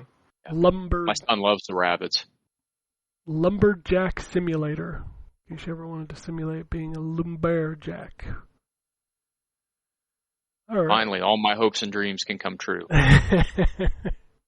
Hey, one of my most anticipated July releases is Power Wash Simulator. So Hey, I'm looking forward to that game too. I'm excited for it. Oh yeah, just clean. Oh, it's going to be so Just to watch satisfying. that dirt Especially go when you away. get like a progress meter. Oh, man. yeah. Just get that dirt off that house. Oh, it's gonna be so satisfying. All right. Is that coming to Game Pass? I don't think so. Okay. So, Nintendo Switch, Archery Escape, Snug Finder, Birushana, Rising Flower of Ginpei, Can Android Survive, Squish, Corpse Factory, Gliding Square, Taco Tom 2, Black Wolf. A lot of the games we've already talked about. Dark Minute, Kira's Adventure, Dino Tales, Fillet, Ground Divers. That's the new game from Arxis as well. I think that's a beat 'em up or something. Illumina, Monster Hunter Rise, Sunbreak, My Universe, Green Adventure, Farmer Friends.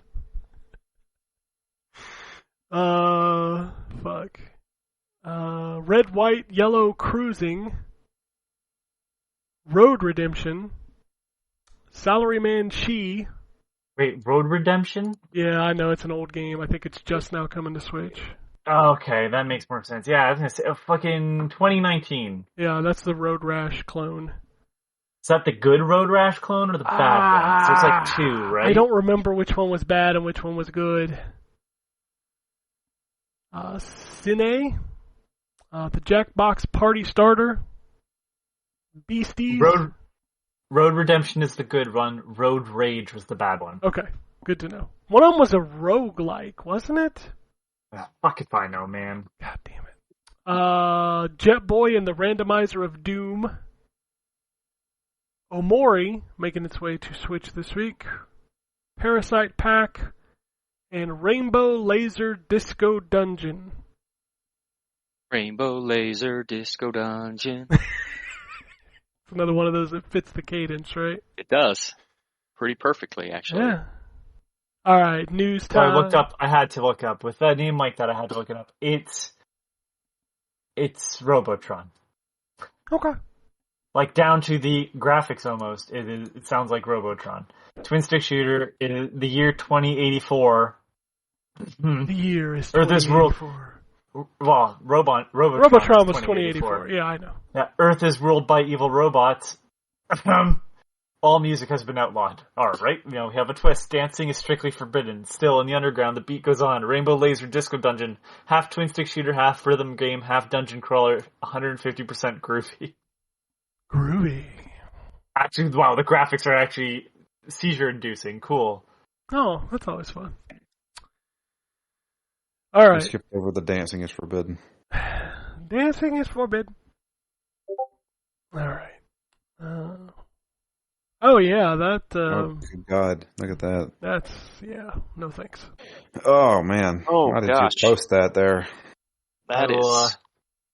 I will remove it now that you can have seen it. All right, let's do some news. Skull and Bones was rated by the ESRB. Oh my God! We stopped go. trying to make that a thing. It's gonna come out. It's rated by the ESRB. It's coming. bad. Nothing You sits don't there. know. Oh, it's gonna be bad. There's no way it's been sitting this long and rebooted this many times to come out and be like, yeah, this is the shit. When it's on Anthony's Game of the Year list this year, we'll revisit this. Am I playing as a pirate or am I playing as a pirate ship? You're playing as Johnny Depp in a trial. All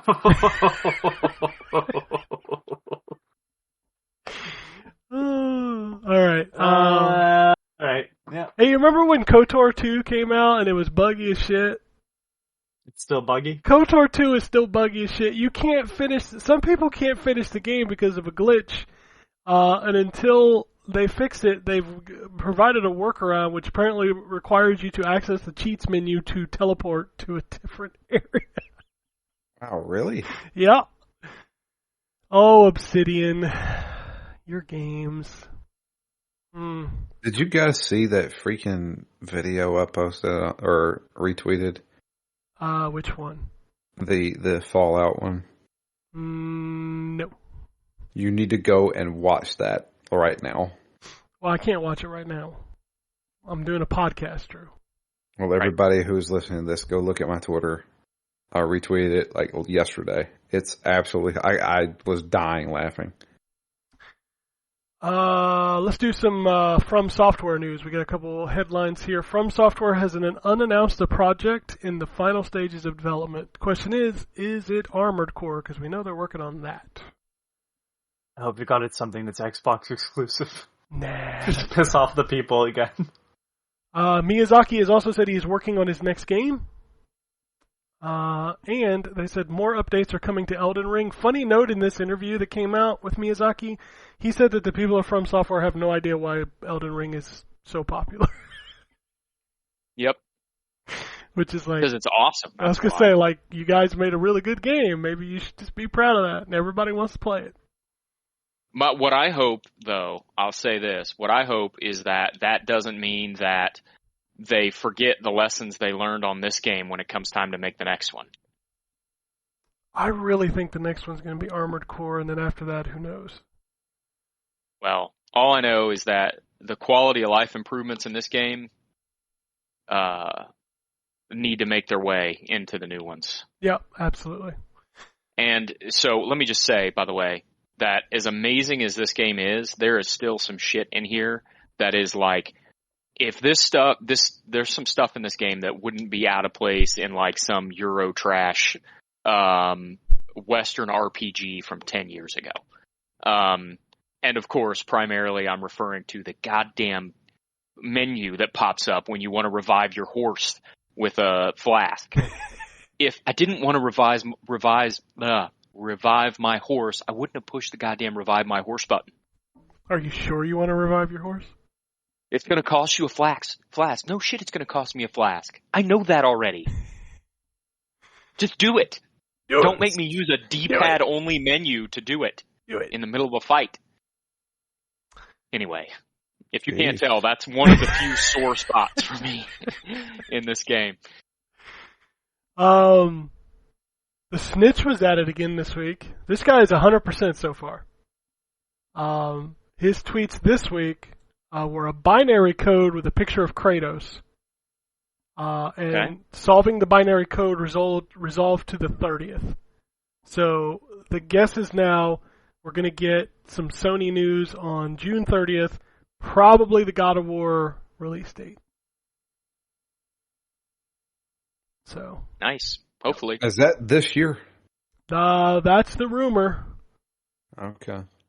Corey Barlog came back on Twitter and has been tweeting a lot lately, dropping subtle hints. So I think they're pretty confident that game is coming out this year, which in my opinion would be the only game critically that's probably going to give Elden Ring a run for its money in Game of the Year. Well, there you go. Would be my guess at this point. Yeah, agreed. Xbox. As much as I liked Horizon Forbidden West, I think Elden Ring is probably going to be my Game of the Year at this point. I think universally that game's probably going to be Game of the Year unless Ragnarok is just fucking generationally changes gaming. You know? Yeah. I don't know. If I liked Forbidden West, and I don't want this to sound degrading to the game, but Forbidden West felt like just a sequel, whereas Elden Ring felt like a evolution. Yeah, it feels much more substantial for sure. Xbox outsold PlayStation in Japan again this week. And that's not just Series S, Series X and S both outsold PlayStation 5 and PlayStation 5 Digital. So, it's good. It's good when everybody does well. Probably because you can find them. Yeah, the chip shortages on Series X are the same as PlayStation 5, so I don't think that... I mean, I understand the PlayStation is supply constrained, but so is Series X. Yeah, I don't know. And Series X outsold it as well. So I see a lot more of like Series X are available post than I do PlayStation 5. See, the only thing I ever see is Series S. I never see Series X or PS5.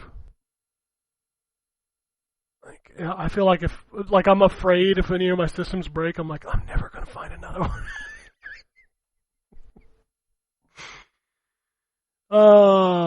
No More Heroes got a release date. No More Heroes 3 for PlayStation and Xbox. It's out October 6th. Right now, October is a stacked motherfucking month. Here's an interesting one since you talked about The Quarry earlier. Did you know that The Quarry and High on Life were originally Stadia exclusive games? I did not know that. Well, luckily they saw the error of their ways. I'm stoked for High on Life. I have a feeling that game may be in my top 10 this year, just like looking at it. I hope it's as good as it looks. Like, that game interests me. Yeah. It's unique. Yeah. It's it's going to seem weird comparing these games, but I like it for the same reason I like Psychonauts, in that it seems like it's got a very unique story to tell and sort of style to it. Yep. That explains the button pressing, by the way, in The Quarry. Just hold it, because the fucking Stadia can't take all those button inputs.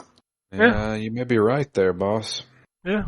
I mean, it also speaks volumes about Stadia losing 2 games that were exclusive. Like, anybody who's still holding on to a glimmer of hope that service is going to be around in a few years, probably not.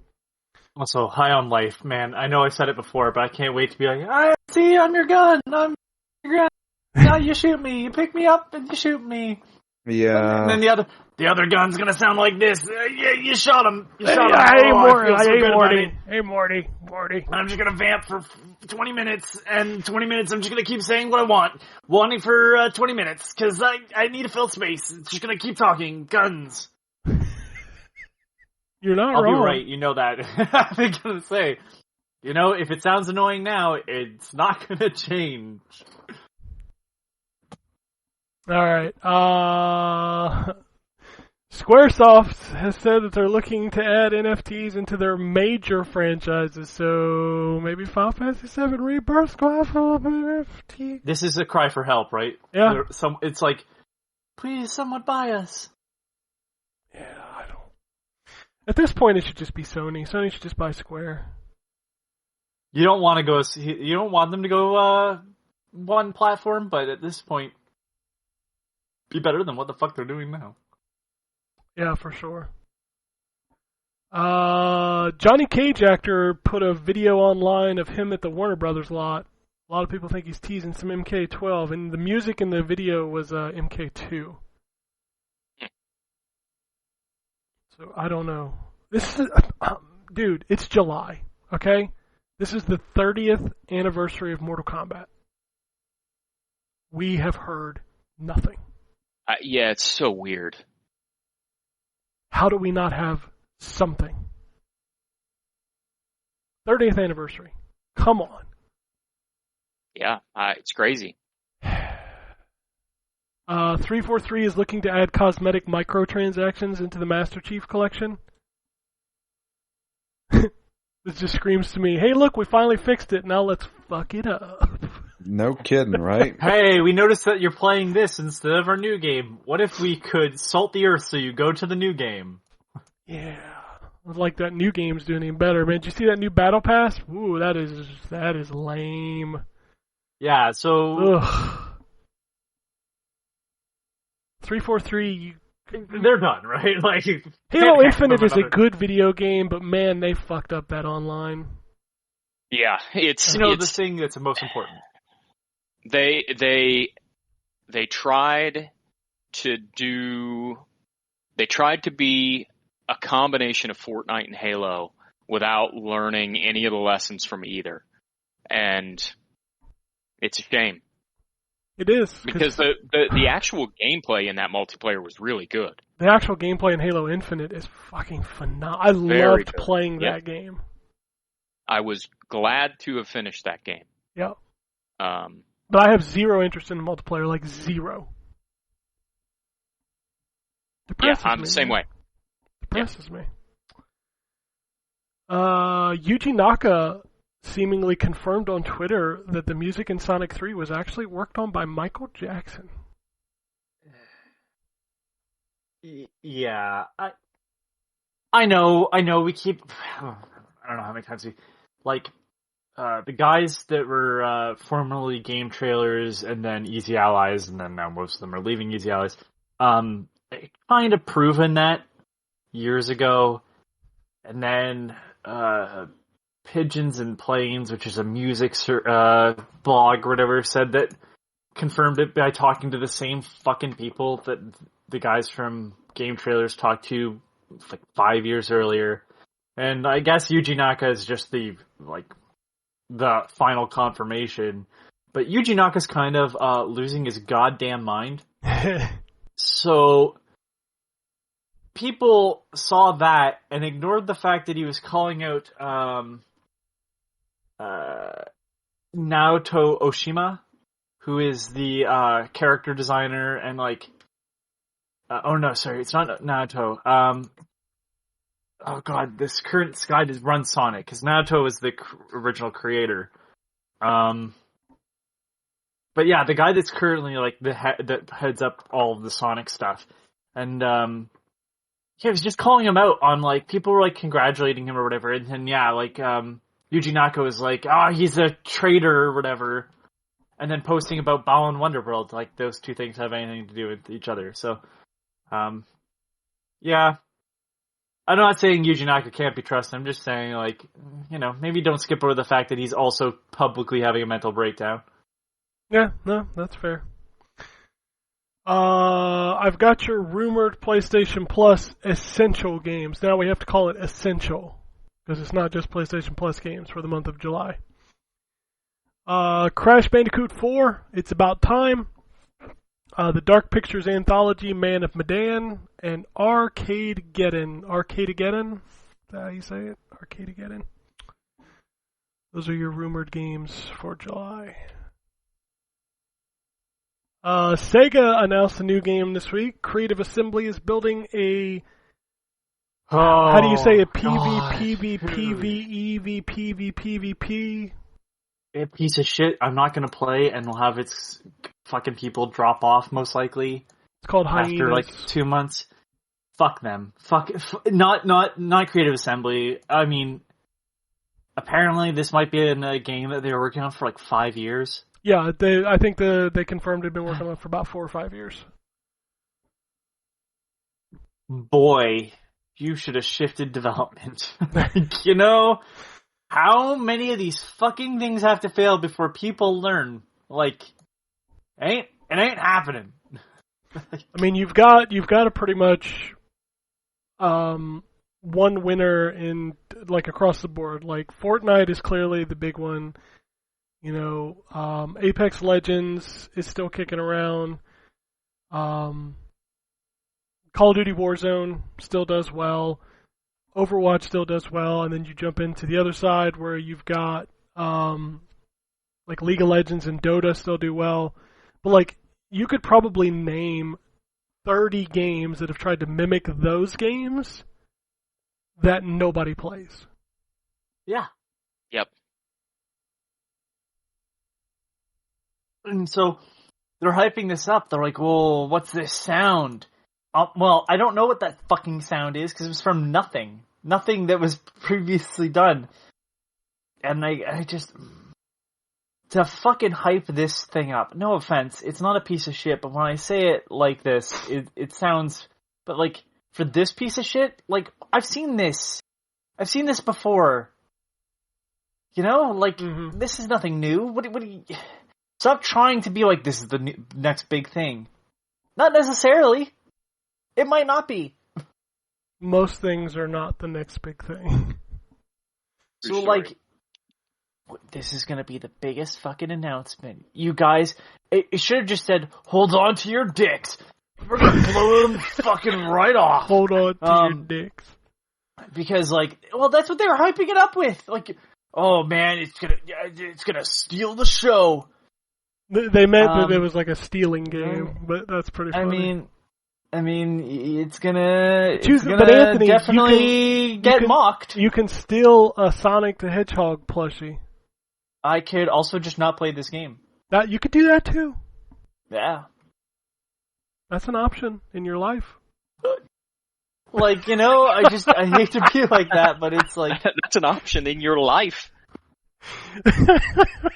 Go to your local Walmart, steal a Sonic plushie there. Fight capitalism. I don't know. Yeah. Not All right. impressed. This last news story, I didn't watch this, so I need to know if anybody watched the Xenoblade Chronicles 3 Direct. Nobody? No. Okay. I'll kind of run through the bullet points in here. I've got this is how much I didn't watch it. I've got the Business Wire article up with the bullet points. Oof. Yeah, I have no interest in this game, so I didn't even bother. Me either.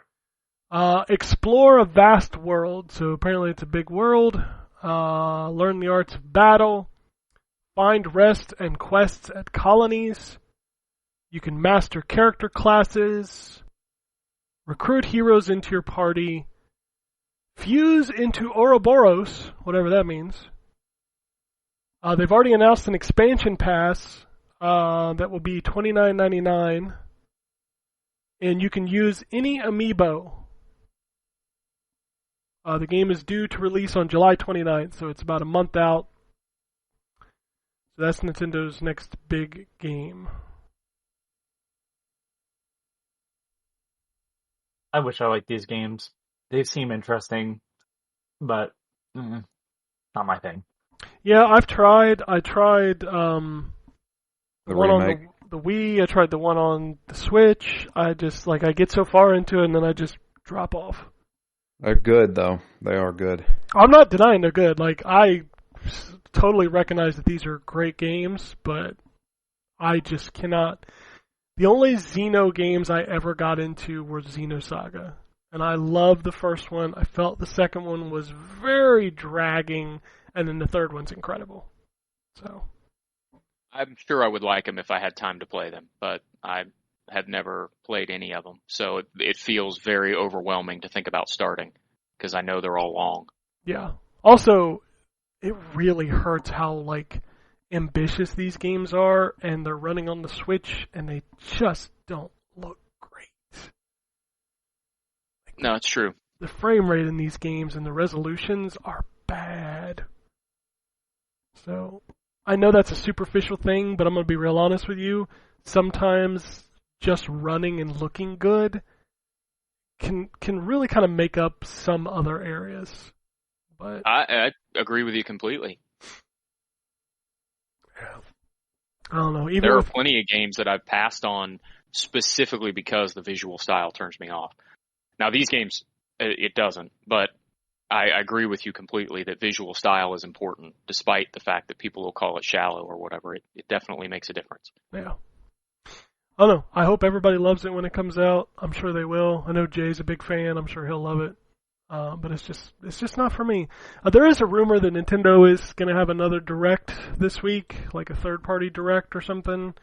Isn't that a rumor every week? I mean, sure it is. But this is the one that multiple like people who have been right have said it's happening.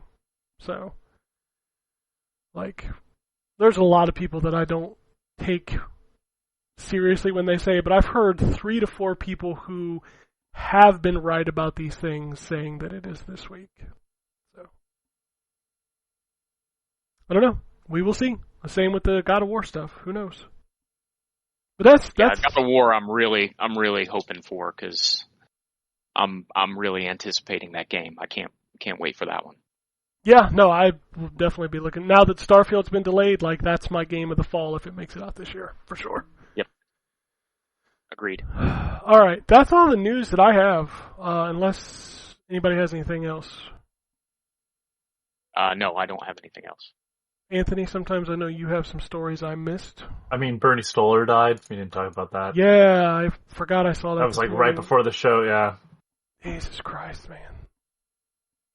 I remember seeing him when I went to E3 in '99 because the Dreamcast was there, and that was just.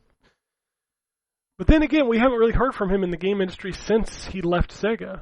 So Yeah. I think he just retired. yep, like Reggie did. Except Reggie's out there doing the book tours, man.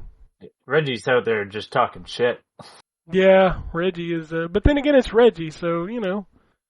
Not fully surprising, I understand, but Yeah. Yeah. Man, remember when we had good guys like at all 3 of these companies? Like Reggie was in Nintendo, Jack Trenton was at Sony, and yeah, I Phil. was gonna say, Jack Trenton Jack Trenton looks was like the he'd best, sell you man. a car that barely runs. Absolutely, but I loved him. But goddamn, he didn't give a shit. No, he didn't. He was great. I miss Sean Layden too. Yeah, Sean Like- was pretty good. Like he wasn't. He was no Jack Trenton, but I mean, like it. It's bad when you're like, man, that last guy Yeah, you know who else I miss? so much better than the guy we currently have. Is Peter Moore. I miss Peter Moore with his fucking tattoos. His fake tattoos that are Yeah. painted on. Yeah. Man, I miss that. Like people like E3 stuff happening right now. Like it didn't feel like it does, man. It's not there. Peter Moore, who told Yuji Naka to fuck off. Peter Moore don't give a fuck. All right. Yeah. I miss the big I miss watching Peter Moore fuck up in Rock Band on stage. Come on, tell me you don't miss that. What was the drum guy? Robbie Drums Yeah, for the Wii Music. that's still one of my favorite moments. Fucking Miyamoto coming out with a sword and shield from Zelda. I mean, come on, dude. That stuff that was so dumb. bad. One of the worst conferences. But it tell was me, Konami levels of bad. Anthony, tell me that is not better than Keeley coming out. Batman is dead. Tell me you've seen that video. No, When he but does No, but it's hilarious. when he introduces Gotham Knights, he's like, "All right, up next, Batman is dead." Like he has no like sour cadence in his voice. He doesn't have any. It's just so funny. I think that's hilarious. And what's even more hilarious is your impression. I mean, that was the cadence he delivered. He's like, "Batman is dead." I need to find that video. I got some other find me news. the video because I want to see Batman dead. Batman is dead. Yeah, and can I just say again that is, I think, one of the big flaws in Gotham Knights is that they can't seem to decide whether they want it to be part of the Arkham universe or not. Yeah. So it's not, but Batman's dead. Batman is and- dead. It's not, but Batman is dead. Batman is dead. Jesus. I have to explain to people, like, do you remember when Arkham Knight got announced? And they were like, people were like, oh, so it's Jason Todd. And they came And out they and said, came no, out and it's they're like, not. no, it's come not. on, What are you guys. talking It's about? not. It's like brand new character. I mean, look at him. It's not Jason Todd. Clearly, you're gonna be blown away when you find out who it is. It's Jason Todd. It's Jason Todd. Spoilers, by the way. But I mean, if you know anything about about Batman, you know, that'd be like, that sounds like Red Hood. yeah. Who's in the game for like a 5-minute? well, and that's fucking the other thing mission. too, is like they're like, it's not Arkham, but all the characters look suspiciously a lot like the characters from Arkham. But it's not, because it's Red Hood and not Arkham Knight. But Batman's dead, Yeah. so I think I found it. Oh no, he's dead. Batman is dead. Batman is dead. I found it. Hold on. Are you playing it God. for I'm us? putting it in the chat. I'll put it in the chat. Hold on, I gotta listen to it for a second. Oh god! Oh, the Canadian accent's really coming out there. I told you. I told you it's exactly what he sounds like. Batman is dead. Batman is dead. Dead. I'm a Batman Oh, is geez. dead. Yeah. Batman is dead. Batman is dead. Batman is dead. Oh, and now it's Batman just is dead. playing over and over again on my. It's, Jeff Keighley announces Batman is dead. Dead. Batman is dead. come on, guys. Oh, he's dead. Lord Almighty. I told Have you it's something- funny. Alright, some other new stuff. Did anybody watch the did anybody see the Scarface 2 leaks? Oh, the There's a 360, Scarface 2? 360 game. So it was a canceled game. There was supposed to be a follow-up to the original Scarface game. This is And actually Stuff old. is leaked. Like I knew about this game, but I think this is the first time that we've actually seen it. Yeah, it's the first time we've seen it. It's always been talked about, but yeah. Do people know that Scarface died at the end? It's The a sequel game to the redoes game. the ending. Yeah, Oh, the game doesn't? The game is a sequel to the movie. yeah, he's resurrected What? like Jesus. I don't know. Oh yeah, so okay, so now I have to explain the lore of Scarface the game. Scarface ends with Tony Montana dying. Spoilers alert for a movie that's what, It's got to be 50 years old now? 40 years something old. years old? 40, Yeah. 40 yeah. 1983? It ain't that Al old, Pacino Drew. could still act, so it's really hard to tell. It's just old. At the end of the movie, he dies. The video game starts off with Tony surviving that, so changes the ending, but is pushed out of his mansion. So it's him rebuilding Scarface his is empire. dead. Montana is dead. He's dead. And so the whole game had this big drug dealing thing. Jesus Christ. So that's a new thing now, right? Yeah. I told you it was out there. Oh God. No. It's almost as good as no, it's better than, the Rock. The Rock was also on that. They pulled that. He's like, enjoy your gaming. Enjoy your gaming. It's not Batman is dead though. Batman is dead. Happy Thanksgiving, Xbox. Thanks, Usher. Oh God. Anyway, so that's it. Oh, You can now play Marble Madness 2. That's made it out into the world. That's neat. That was fun to play. It was a prototype, so somebody's finally put it online. And Dev, I really like their games. Zachtronics is going to close up shop at the end of the year. No, that's depressing. Yeah, I mean, their games are very specific audience. Like, I liked Molech Synthes. There's Opus Magnum. There's Space Chem, I think, is probably the most popular. They were the guys behind the original Infiniminer, which is what inspired Minecraft. Yeah, and it just seems like the guys are ready to. They're not leaving the game industry, but they're gonna separate. The team is gonna separate and do their own things. They're just one of the most fascinating developers. They were just uncompromising in their vision of making difficult puzzle games that are very much this programming logic way of working through them. Molex Synthes is such a fantastic game, and the fact that I posted on my old Twitter some of the gifs of like me finishing the levels. It would actually show you the process that I used to synthesize the molecules. So it's just kind of depressing knowing that they're like kind of wrapping it up, and that these might like the games they release might be the last of their kind, depending on what the guys do after in solo work. So. All right. Well, before we get out of here, did anybody watch any of the movies that went on the services this weekend? Movies? Doctor Strange went up. Oh, no. New Beavis and Butthead movie? Is that on HBO Max? No, it's on Paramount Plus. I don't have that one. I was just about to say, like, right after. And they also I don't watch Paramount Plus either. They added the music videos back into some of the episodes too. Really? Yeah.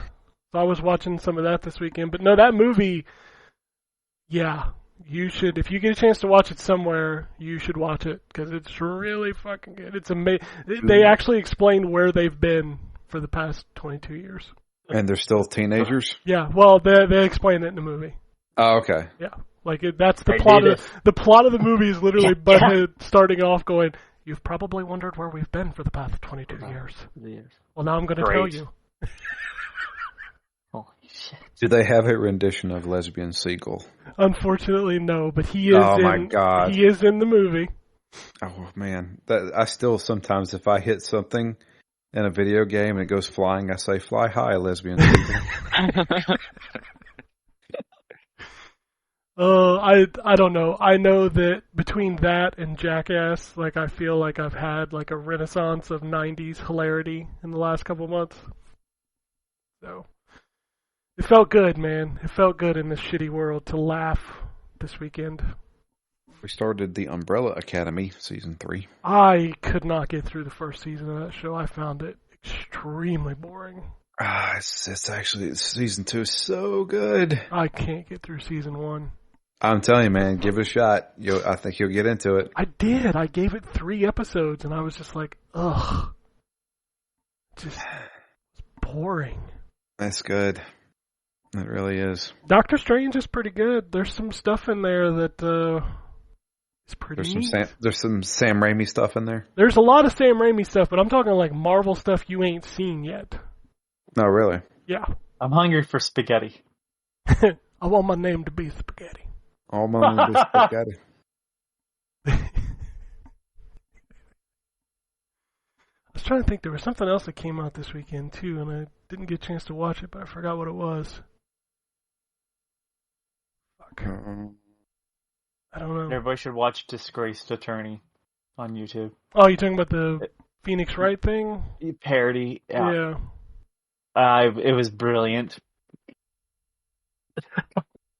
Cut the crap. I'm tired of your shit.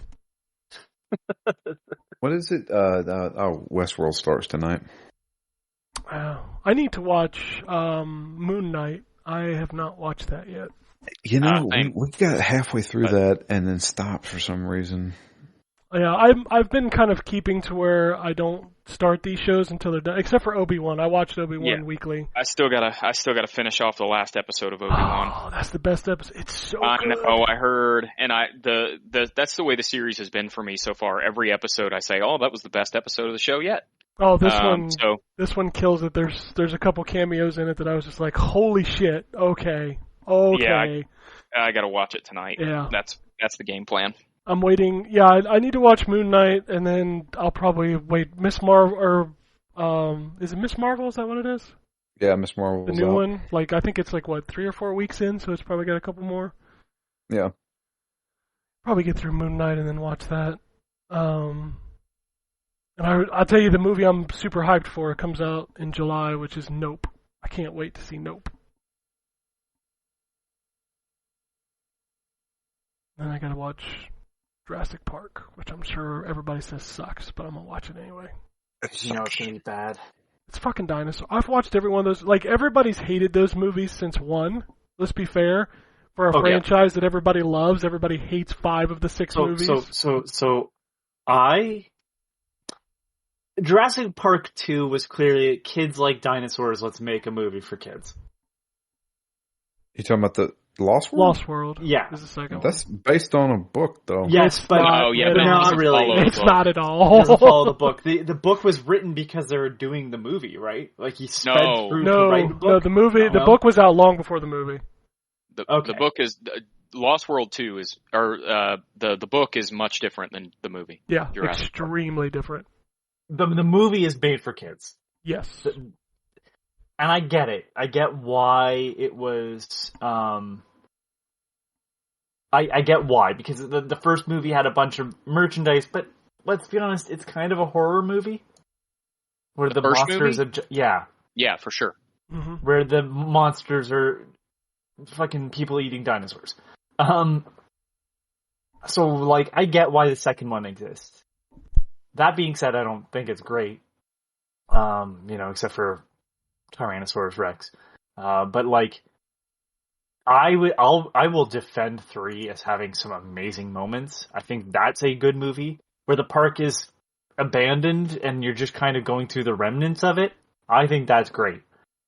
Everything after that is just, I do not give a shit. I didn't hate the Why? first Jurassic World, but I It's just really Jurassic Park. don't like the second one. The second one where they get into that weird shit at the end with people, I'm not about that.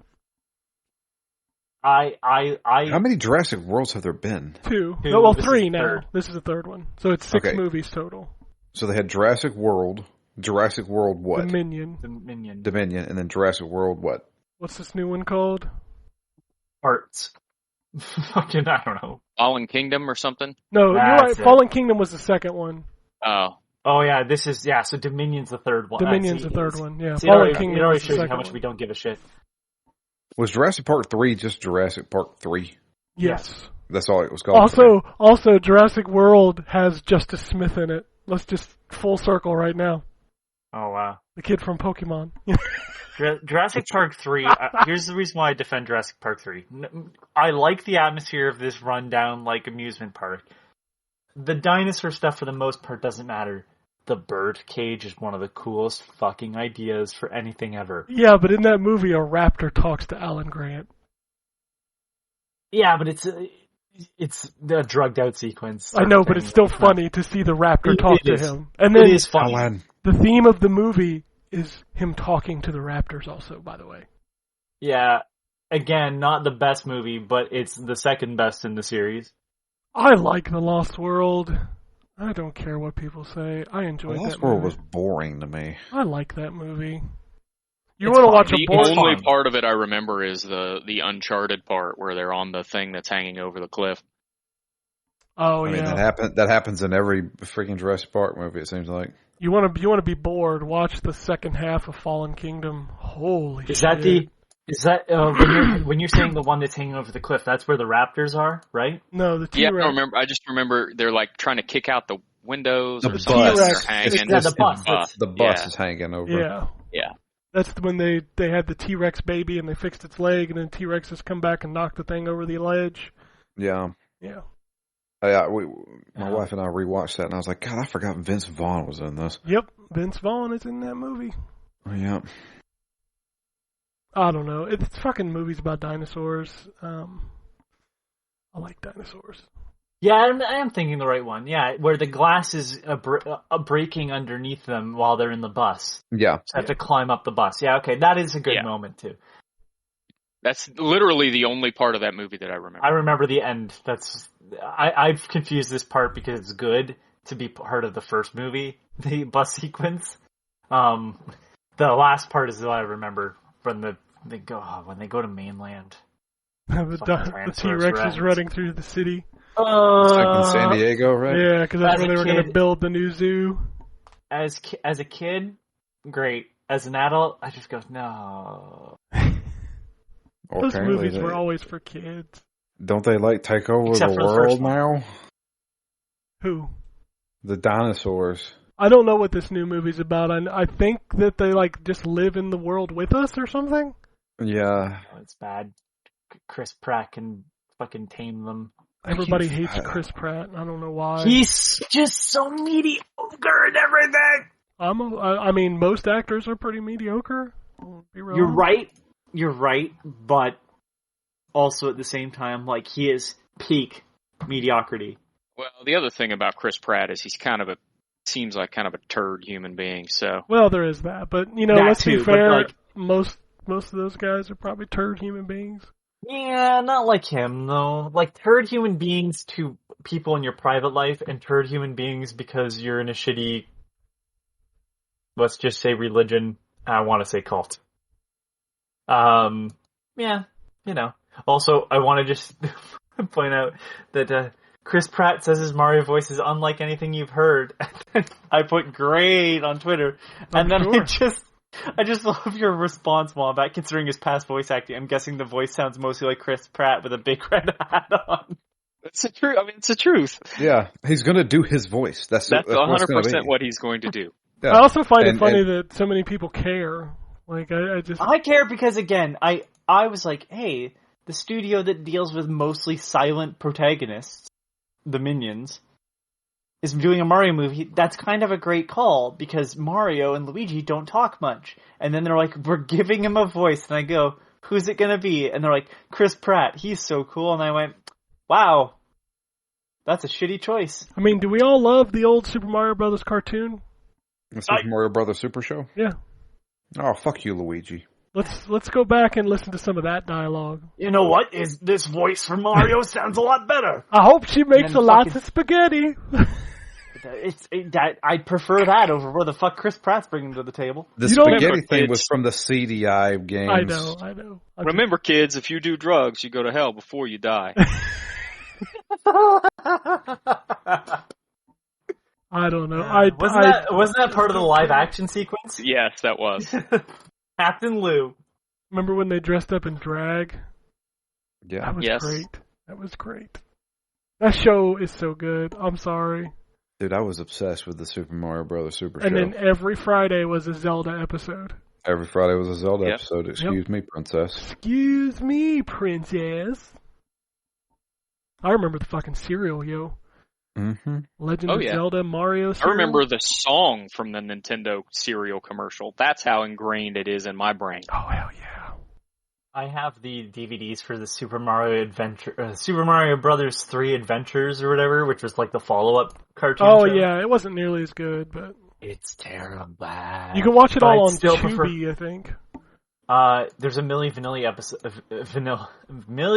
episode, but they can't play the song, so it's just some generic background music from an earlier episode played over that. I mean, Wow. Okay.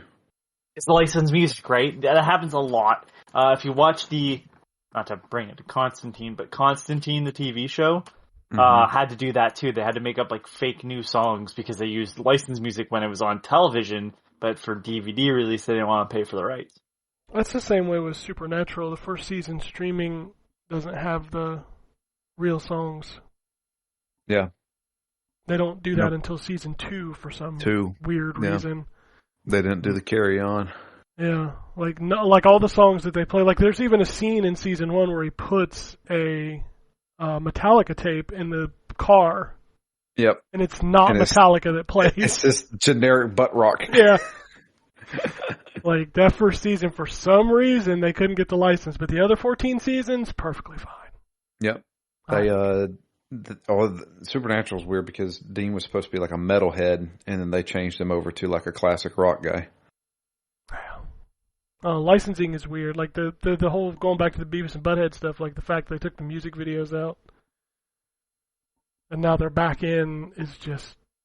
I don't I can only picture instead of carry on, my wayward son, it's just like, keep on going, my prodigal child.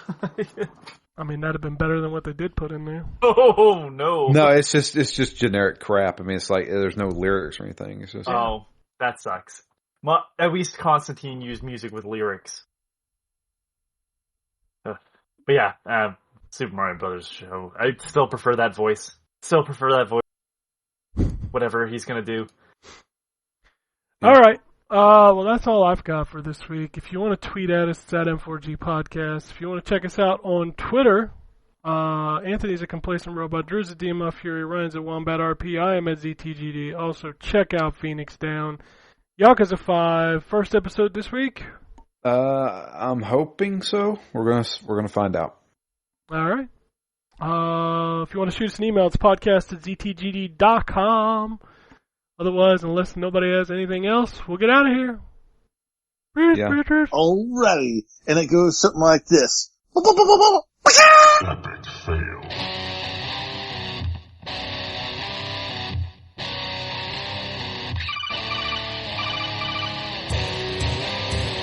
Welcome to the N4G Podcast.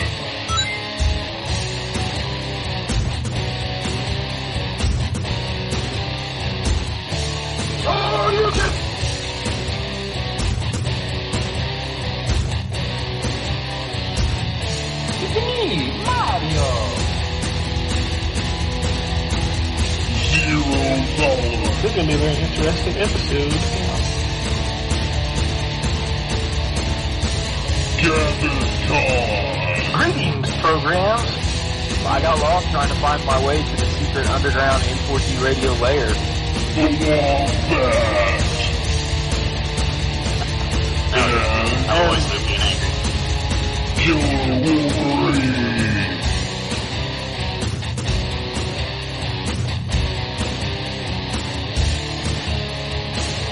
Play games, not consoles. No fanboys allowed. And then I killed the dragon. 8.0. Killed the dragon.